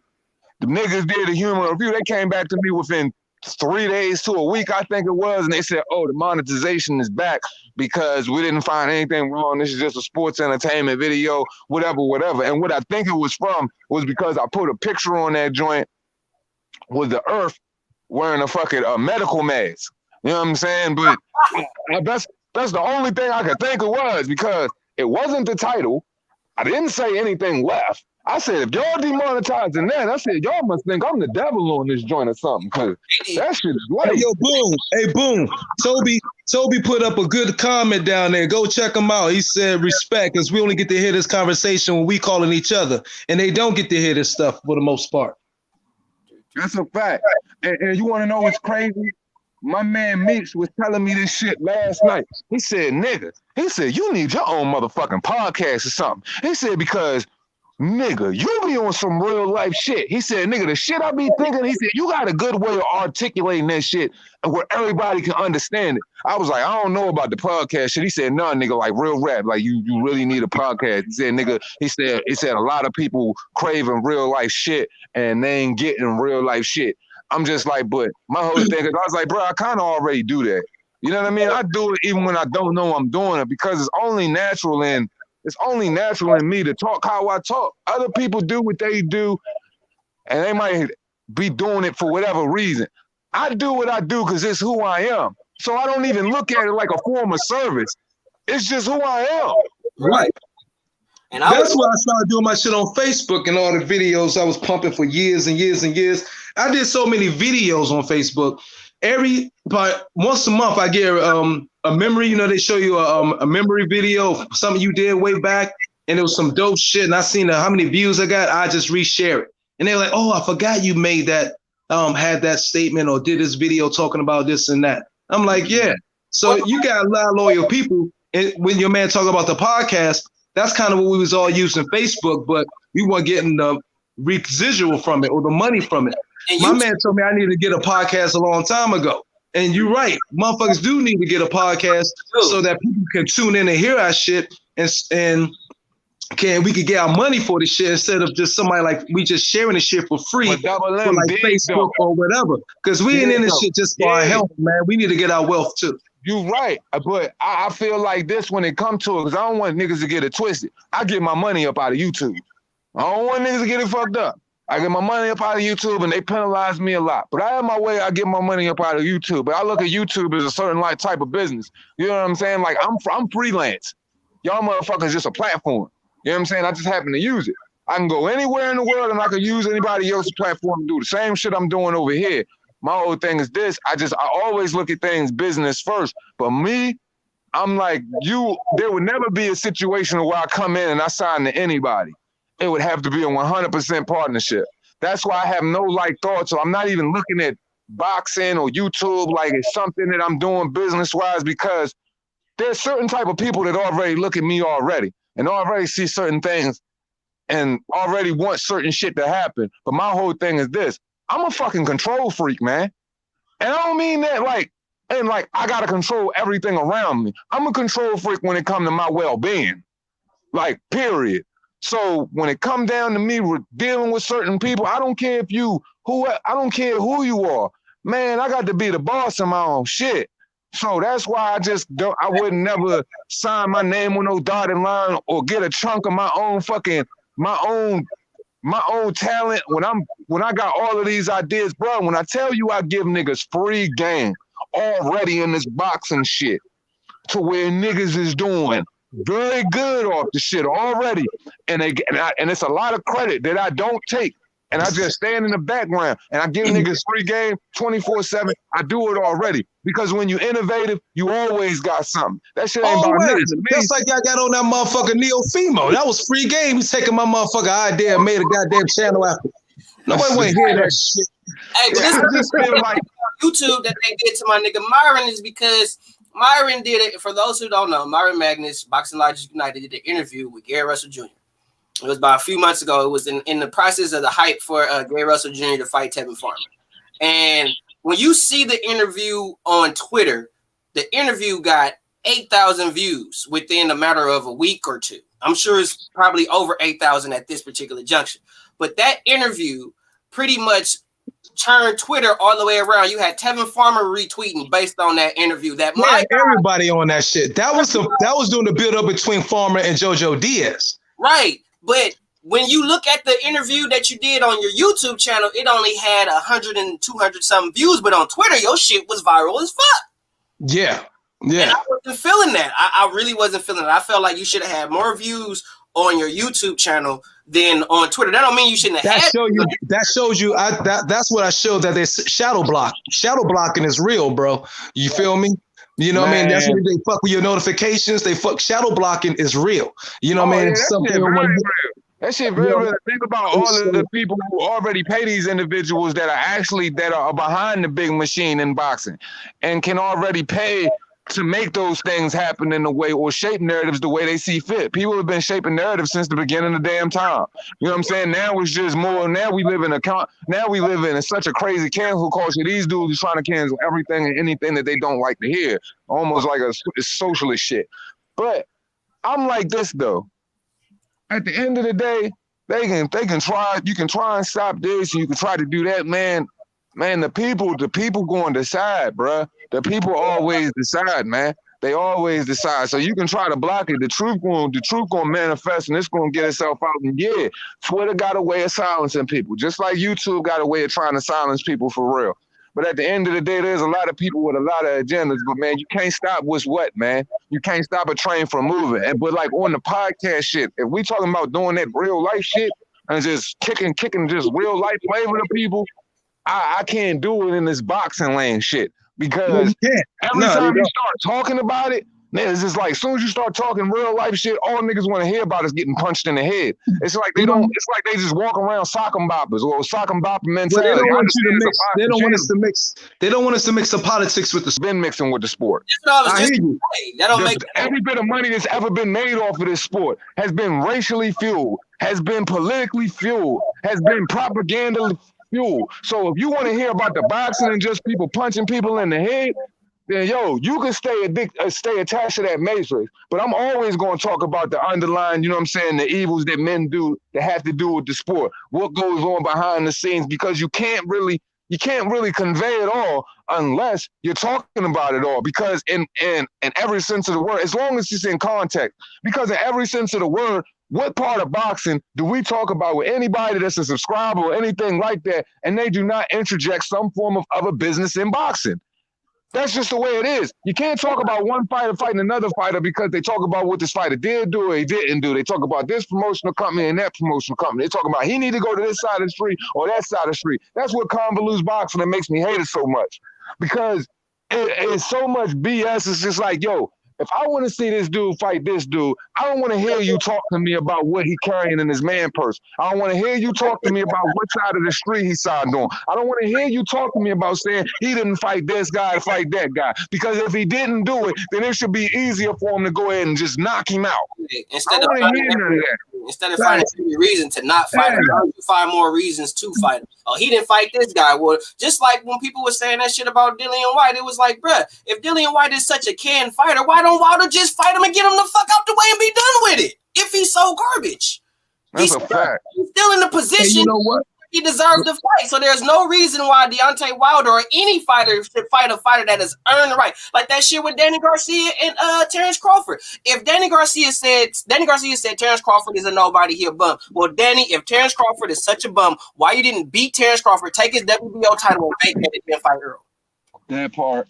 There you go. And yo, you know what? It's a good segue that we right on point for a good segue. How do y'all feel, or if y'all aware of the blowback Teddy Atlas has gotten recently over the last week or two for now saying following MMA or interjecting MMA more on his platform and everything, because he says boxing's had too many rainy days and they're looking like sparring sessions. Because, you know, the boxing community got mad at Teddy Atlas because he's now I'm doing finna MMA. vouch for Teddy Atlas. I'm hold on. Let me vouch for him, and I'm gonna let hand your candle. I'm gonna let y'all know right now. Teddy Atlas is true boxing. He was around boxing when they had the Customados, the Floyd Pattersons of the world, when they fought everybody. It wasn't no excuses. It wasn't no bitch politics. The mob ran the shit. It was real fights going on when Teddy Atlas was in the game. And Teddy Atlas is like, it's too much buffoonery, Barbie talk going on in boxing for him. But he knows in MMA, them motherfuckers fight everybody. You can't duck nobody in MMA. UFC fighters fight everybody. They fight everybody. They got losses. Fighters fight. You will see the best fight the best. You're not going to see no bullshit where, oh, he got to fight this guy. Oh, he don't got enough Twitter followers. The average UFC fighter has probably maybe 100,000 to 200,000 fighters. The average guy. Even your top guy, Israel has like, what, 5 million?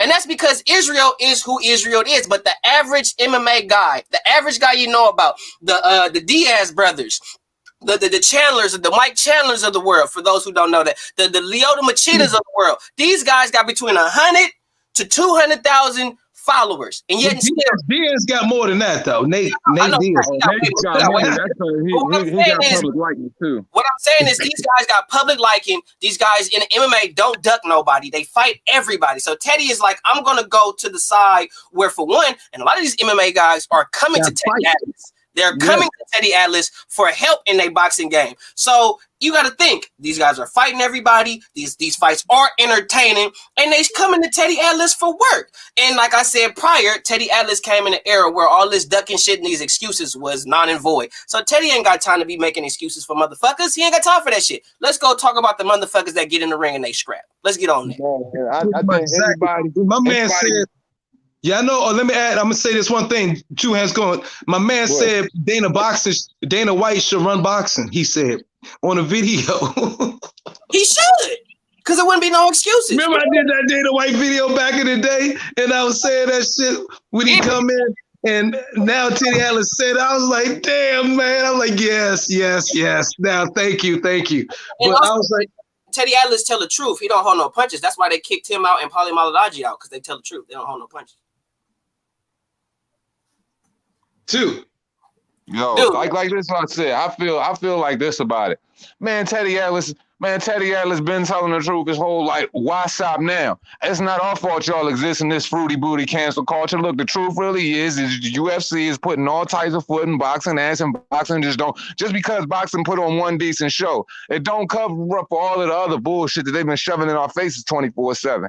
That's the reason why UFC is in the position it's in. It just shows you, if the best fight the best, these are the results you get. You get the excitement. You get the field seats. You get the promotion. You get the video games. You get all of that packed in one. But when you're doing what boxing is doing, you get to be a backseat to what Jorge Masvidal and Kamaru Usman got going on or some shit like that. Hold on. What fight was that? What fight was that where they took the backseat? No, it was the BMF fight. Jorge Masvidal and Nate Diaz. Yeah, yep. Yeah, you take a back seat to stuff like that. No way, at no point should boxing be ever taking the back seat to Jorge Masvidal and Nate Diaz. That's crazy to me. That's absolutely crazy. So when this dude is talking about y'all need to do more and Dana White needs to run boxing, yeah, he actually should, because you want to know what he do. He go in there and he clean that shit up. Because for real, boxing needs to clean out his own closet. Just like Floyd said the other day, it's too many damn belts. Y'all need to clean it up. Everybody got a belt. It's almost like it's just a trinket theory. We just gonna give everybody a medal to make it look good. So the bum fights that we put on, it might sound better when you call him a champion. Because don't nobody know the guy? Why? Because he's undefeated? Why? Because he ain't never bust a grape in a fruit fight? You never know anybody or something he's fought? Nah, we not doing that. And that's what boxing has been for the longest time. That's why you got people that could put Vasily Lomachenko on such a high pedestal and shit on a Floyd Mayweather, because we at the point where people don't even know what they looking at anymore. So for a guy who truly knows what he's looking at, to be absolutely disgusted, do you know how much it really, see, why they talking about that, they really don't understand how much it hurt Teddy Atlas to even say something like that out of his mouth. Somebody got to tell you the truth. He wasn't the betterment for the sport. Maybe that was a good point. Hey, yo. That was a good ass point. They don't even realize how much it hurt Teddy Atlas to say that. I had to highlight that. Yeah. Real motherfucking good point.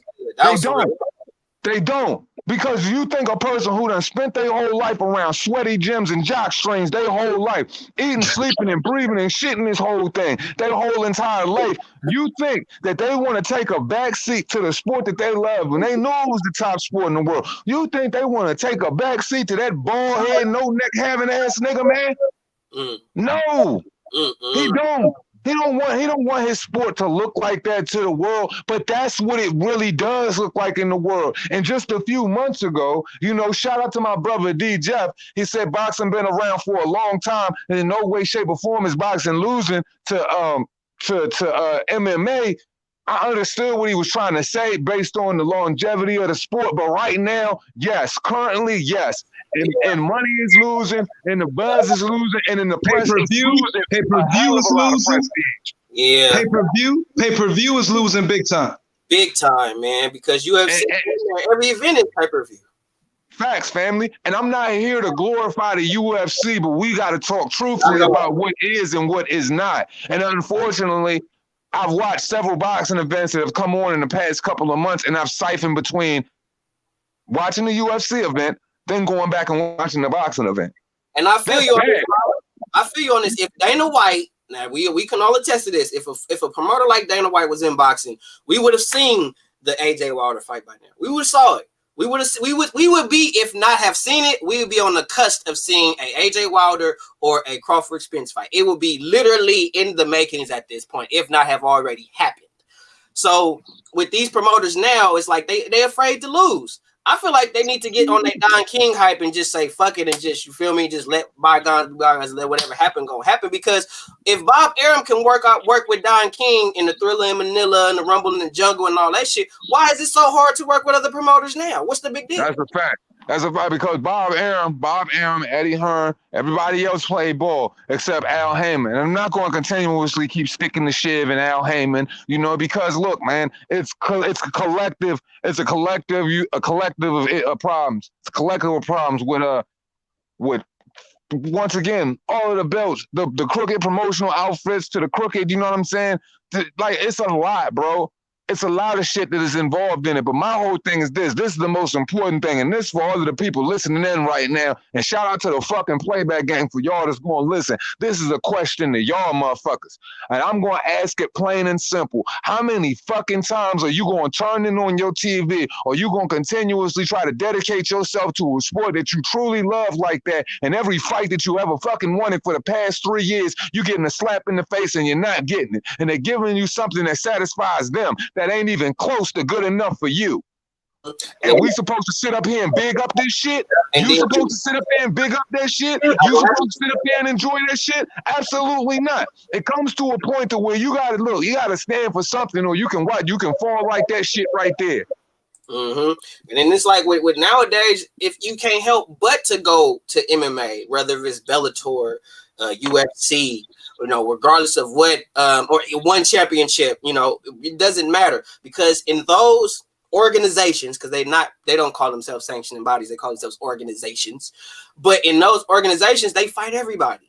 There is no weaseling around, ain't no ducking nobody. The best always fight the best. If you look at all these MMA fights, regardless of what organization they are, you always see top 5 fighting top 5.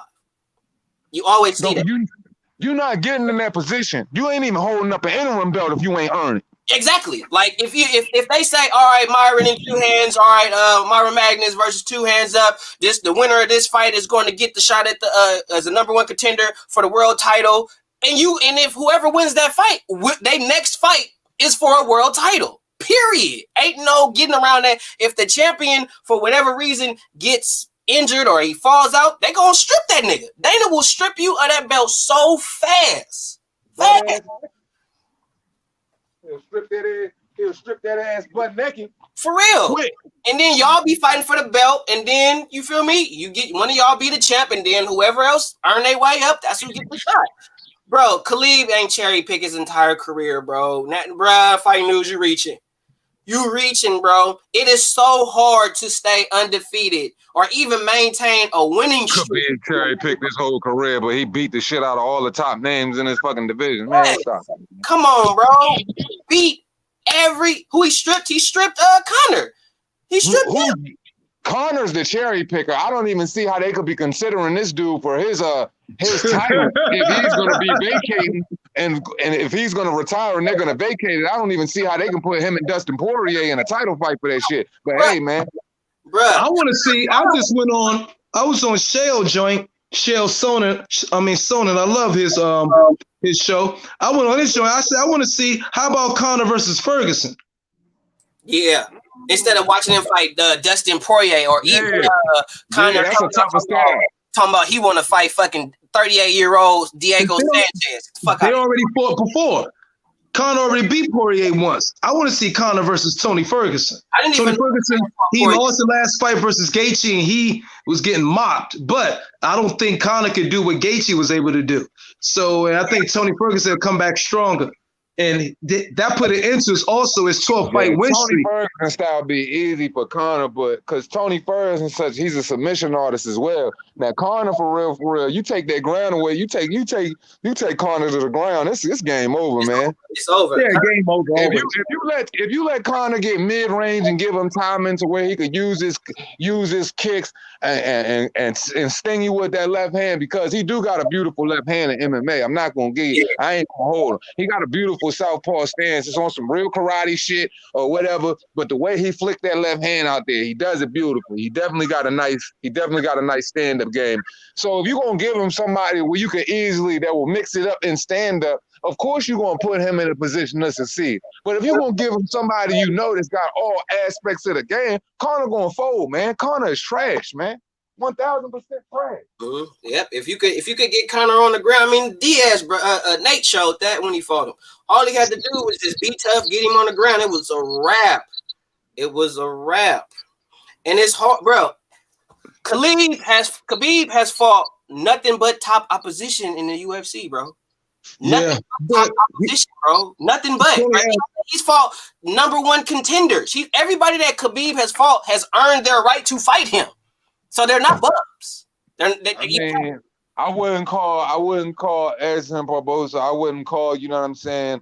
Dos Anjos now, yeah, but I wouldn't call Edson Barboza Dos Anjos. I wouldn't call, Dustin Poirier. I wouldn't call Justin Gaethje. I wouldn't call, especially the tear Justin Gaethje was on, because to get in that position, he had to tear through some nice motherfuckers. I wouldn't call all of those dudes bums, man. I wouldn't call them bums. And honestly, it wouldn't matter if Tony Ferg was in that position Justin Gaethje was in. He would have got folded up like a pretzel the same way. I said this shit when everybody was trying to say Justin Gaethje had the best chance to beat him. I said that boy ain't gonna last 2 rounds with him, that punch-drunk retard. Look, man, I can't hold my tongue. I say how I feel, man, but everybody act like Justin Gaethje was all of a sudden this dude because him and Tony Ferguson was punching his whole heads off the whole time. Now, no. He but said Khabib, everything about Khabib the truth. He said they're all featherweights. They wasn't real welterweights. He said they were all featherweights.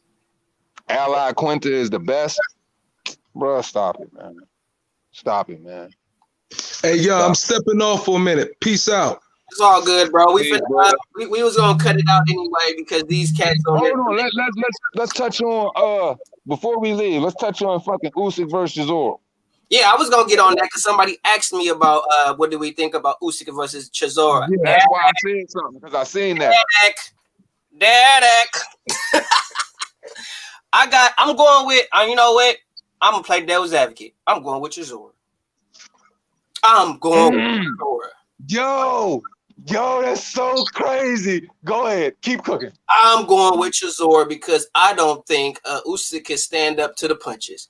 I think if you had a problem, who was that last nigga he fought with? Chaz Witherspoon or some shit? The last nigga he fought gave him problems. No, that was Chaz Weatherballoon. Yeah, he gave him issues. Now, if Chad Witherspoon is giving you work, what you think a polished, then been in there with top opposition Derek Ward Chisora, who ain't really coming there for a boxing match. He coming there for a backyard street brawl. What you gonna do, Usyk? You can't move with Chisora like that. Your little pity punches ain't finna work on Chisora like you think they are. And Chisora got pop. He gonna hit your ass. He dropped Tyson Fury. He gonna get you. He gonna get you. I think he gonna get him. I think he gonna drop him a couple of times and he gonna get the UD. I think he's gonna get the UD. I think Usyk, once he gets dropped and he gets touched up a few times, he gonna go into survival mode and just basically try to survive the rest of the fight once he start getting touched up. I'm gonna say this, man. Who'd you say, Myron? I ain't saying nothing, man. You go ahead, go. Man, I was gonna put it like this, man. It's such a weird cup of tea right now, man, because I just witnessed everything that happened in Loma, and I just witnessed what, you know what I'm saying, when you blow up people's egos and shit like that, and know how, you know what I'm saying, the title, how these titles is running everything right now. I am gonna say that I'm not taking nothing away from fucking Usyk, but I'm just saying, when you go up to fight at heavyweight, it's different. It's different. And there's no way of understanding how truly different that is by fighting Chaz Witherspoon. So when you fight a Derek Chisora, it seems like he's mentally reinvigorated, man. Seems like he has I don't know, man. It seems like Derek Chisora is really going for it at this point in his career. No bullshit. All I'm saying is I'm not giving Derek Chisora the win just yet, but I don't find it. It's not like it's an unlikely probability that Derek Chisora won't go in there and knock him the fuck out, because I'm not gonna say, hey, cuz, I'm not gonna sit up there and say that Usyk got the damn best head movement, because he don't. He don't. You right. He take a lot of shots. He don't. A lot of shots. So with that being said, with a guy who takes a lot of shots against a guy who is clearly going to looking at you like the smaller guy, who's going to come in there, listen, like, I don't know, man. I guess this is the best way I could put it, right? When I look at things as if I was the trainer and what I would do. I don't look at it how the tendencies of that individual's trainer, what he's going to do. Yeah, I do that in breakdown. When I look at stuff, I look at what the opportunities could really be and what they couldn't really be. And in that, it's a reality that this dude could pressure the fuck out of Usyk, punch him up in his body, put him on the back foot, and come upstairs with making him lower his guard. You know, Usyk like pressure him with the high guard and using that stick. I'm just saying though, man, it's not a foregone conclusion that Chisora can go in there, work his body, and hit him upstairs and just stay focused on nonstop pressure. But do I see him winning? That's something I gotta say. But realistically, it's a 50-50 fight. That's the best way I could put it. Myron, your thoughts before you dip up out of here? What's your thoughts on Usyk? Man, I think that it's interesting. You can look at it like, okay, Usyk gonna be able to box him up, but I think Chisora is gonna make this definitely a freaking dog fight. I think Chisora is gonna try to make this as much as a dog fight, and the thing is, Derek Chisora has a high work rate. He was showing a high work rate versus Dylan White before he got caught with the left hand. Definitely a high work. And you know what I mean? So I think his stamina is going to be there. And we all know Usyk has a gas tank and a high work rate. Once he gets started, he's like a train. He keep punching. So the question is he going to be able to punch Usyk out of there. I don't know. It's a possibility he could maybe do that, but I think it's a possibility if he get caught with those overhand rights that he gonna like be thinking twice about going in there, and Chisora will definitely be coming after him. Mm-hmm. I think this is going to be an ugly. I think Chisora's going to make it an ugly fight, and that's what I really want to see. And we know, and Chaz Witherspoon wasn't a bad fighter. We didn't know who he was really. He was out of shape, bad. Chisora going to come in ready. My phone down. I'm coming right back. I didn't know that bitch was dead. So I'm kind of 55-45 Usyk, but yeah, it's going to be closer to what people think. I think can Usyk with his boxing ability, his movement, end up helping him out in the end? Yeah, it possibly can. But I think he's gonna have to catch Chisora with a really, really hell of a shot to make Chisora get Chisora's respect. Okay. But I think he's gonna have to come with a hell of a shot. Lay some wood to get either Chisora out of there or make Chisora think about it. And it seems like unless you get Chisora, unless you knock him out, he's just going to keep on coming. He's going to keep coming. He's not going to stop. So I just see him just being a bigger guy, just being a big, massive dude. I just don't see him really, being able to keep Chisora. The whole shit scared me about Chisora is that motherfucker say either a knockout or get knocked the fuck out. He on not going out on his shield shit. So that hard-head motherfucker don't care. So I think he gonna come in there. And depending on how this fight go, it'll be depending on where we see Derek Chisora in the future. If he almost at the end of his career, he just calls it quits or whatever. But it depends on how he performs in this fight. Right. So I'm very, very interested in seeing how this fight go. But like I said, I'm 55-45 Usyk. But Chisora has a good chance of making this a very, very, very, very, very exciting fight. And if he catches Usyk, who knows, man? Who really knows? If he catches him with a couple of them, who knows? Who knows? What do you think, before we go, last question, final question. What does this fight do for the winner? Oh, shit. Oh, it does a lot. I think it does a lot. For Usyk, he gonna get more of the hype train behind him. People say, okay, his first bona fide heavyweight, in shape, active heavyweight that he beat. So okay, we know it's gonna answer some questions about Usyk and how he's gonna be able to do in the heavyweight division. And it's like I said, it's gonna answer some questions about Chisora, or how much more of his career he has left. You know what I mean? I think if Usyk wins, it's going to validate him at the heavyweight division. It'll give him some validation. I also think if Chisora wins, it more so solidifies his position at the heavyweight division as a top dog at the heavyweight division. And you can't, when you say Derek Ward Chisora, you got to put some respect on his name, because I really feel like there are some people that are pretty much shitting on Derek Chisora because they thinking he lost because he lost to Dillian White. They thinking that Usyk is just gonna wash him, and that's where I feel like a lot of people got Derek Chisora fucked up, and you got it all wrong.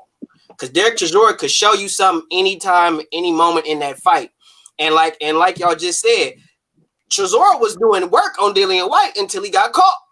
Yeah, he was working Dillian. He was working Dillian White's ass. So who you think hits harder, Dillian White or Usyk? We gonna say Dillian White.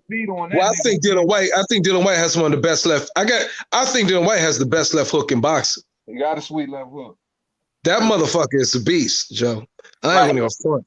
So he got one of the best left hooks in boxing. We got the weirdest. It's a catch left hook that's ridiculous. It's a catch left hook that's ridiculous, but that's all he got. I mean, that's all he got. I said before that I think Dillian White is the British version of Wilder, just with a different punch. Because Wilder only got the right hand. That motherfucker really only got is that left hook. But that left hook is just so snappy and vicious. But you have to be inside for him to really catch you with it. Right. You know what I mean? As far as the straight right from Wilder's, you can hit it from long distance. But that left hook is anybody he hit with that shit could get him out of there. Like we hit Joshua with that motherfucker to rock Joshua the fuck up. That's why when people say Joshua don't have a chin, I be like, I don't believe that. Because Dylan didn't catch it with his best left hook, but he caught that motherfucker with a good one and rocked him, and Joshua was able to shake that shit off and kept it coming with him. I like this question. Bab said, do you think that Dillian White's left hook is better than Danny Garcia's left hook? Wow, that's heavyweight versus 140, 147. I think the best left hook in the heavyweight division, I think. Okay. Because you said it. Joshua's second, but Dylan White's is first. Okay. So, two hands. Before we go out of here, what do you think a win does for Derek or Usyk? Hey. Go ahead. Hey, you know what? Okay, go ahead. I feel like the win does more for Derek Chisora than it does for Usyk. And I'm going to tell you why. Because if Usyk beats Derek Chisora, what does that say other than, okay, you ready for I'd say, the top 10 in the heavyweight division? That's all that says. Doesn't say that he's a world champion. It doesn't say that he's at world champion level because, as we already know, Chisora isn't a world champion. So does that say he can beat Andy Ruiz? No. Does it say he can beat Anthony Joshua? No. Does it say he can beat Tyson Fury? No. But it just says, okay, you're welcome to be here. And it's all in the way that he does it. Now, nobody is going out here. Nobody's giving Chisora a snowball chance in hell besides real boxing fans that really objectively see these things between, you know what I'm saying, they see the X's and the O's. We're the only ones that's giving them and taking experience and all those things, and they just looking at Chisora like just something that's out here. So nobody's really giving them a chance at all. You know, so when I'm looking at Usyk, and when Usyk has to come out here and he has to deliver. It can't be an okay performance. It can't be half. It has to be. No debate. You can't go. If you would have did, if that performance you had with Chaz Witherspoon, you had on Derek Chisora, it would have been acceptable. But that type of performance ain't acceptable for a Chaz Witherspoon. Regardless of whether you're getting acclimated or weight, that dude is a flat tire. Period. So I just feel like it works better in Usyk. It works better in Chisora's favor because this is the boost Chisora needs to become potentially, you know, going for a world title. And as far as Chisora, as far as Usyk concerned, I just think it just gives us more clarity that, okay, he's said he's earned his right to be here. But I'm not going to put him and know, oh, man, he title ready. He's going to beat Anthony Joshua. He's got Fury's number. Hell no, because that's the same thing they did with Lomachenko. That's what they're going to – I'm telling you, Usyk beats Chisora regardless of how he beats him. It don't matter how he beat him. Just the fact that Usyk beats Chisora, they're going to start hyping up Usyk the same way that they hyped up Lomachenko. They're going to do the same shit. That's what I really think they're going to do. They're going to start making Usyk to be like this unbeatable, impeccable type of fighter. And he's going to beat AJ. And the next thing you know, Usyk is going to go bite off more than he could chew, and he's going to end up getting fucked up just the same way Lomachenko did, because I'm not sold on this shoulder injury shit. I'm not finna go in on that. That's going to be another stream for another day. I'm going to close it out with, I want to thank everybody for sliding in. Thank my homies, my nigga Two Hands, my nigga Myron Magnus, aka Boxing Logics United. And for those from my playback game folk who ain't subscribed to either one of these channels, man, get your ass up and go subscribe. Quit playing with the game. NBC and the film. Quit playing. Peace and fusion. You already know. As we always say, go ahead. You know what I'm saying? So either way it go, I'm not finna touch on Dominic Brazil or none of that shit. That's another stream for another day. What's going on with titties? Oh my God. How did that nigga how did he become a heavyweight champ? How he become not a champion? Come on, man. How did he become a heavyweight? Who told that dude to come into boxing? Oh my God. He was a quarterback at first. Exactly. I thought he was a D lineman, nigga. That show how depleted boxing was. When you bring in motherfuckers with no coordination at all, or Brazil, or Wilder, or whoever the fucking name, just to come in and just fill in spots and fill in the ring. That's how depleted. That's how desperate boxing is. If you have a motherfucker like Dominic Brazil, you know what I'm saying? and showing him and putting him out there like he a real boxer. When you got the spokesperson for NFL mental health and Brandon Marshall looking at the heavyweight division, training right now, like he's ready to go pro, that just tell you how these dudes look at boxing right now. It's sweet. Tell you everything. Even when you got a motherfucker like a Antonio Brown who ain't never threw a real punch in his life, trying to get some of this boxing money, talking about he want to fight Logan Paul and shit. Ain't that a bitch? Like, come on. Antonio Brown better sit his big orthopedic Balenciaga shoe rocking ass down, because I seen him throw that jab at the bag. It did not look pleasing. And your fucked up feet too? Fuck up out of here. Just because you got good feet on the football field, that don't mean you got good boxing feet, dog. Different thing, different dynamics, dog. Football, you a first ballot Hall of Famer. Outside of that, bruh, stay up out of boxing. Stay up out of boxing. But Deuce, man, take us up out of here, man. Take us up out of here. As always, man, we appreciate everybody stopping through. As always, it's MBBC forever, man. And as we always say at the end of this shit, it costs you nothing to pay a nigga no mind. Man, subscribe to the channel. Man, salute to my dog, Boom, Myron Madness, man. We out this motherfucker, man. Respect, though.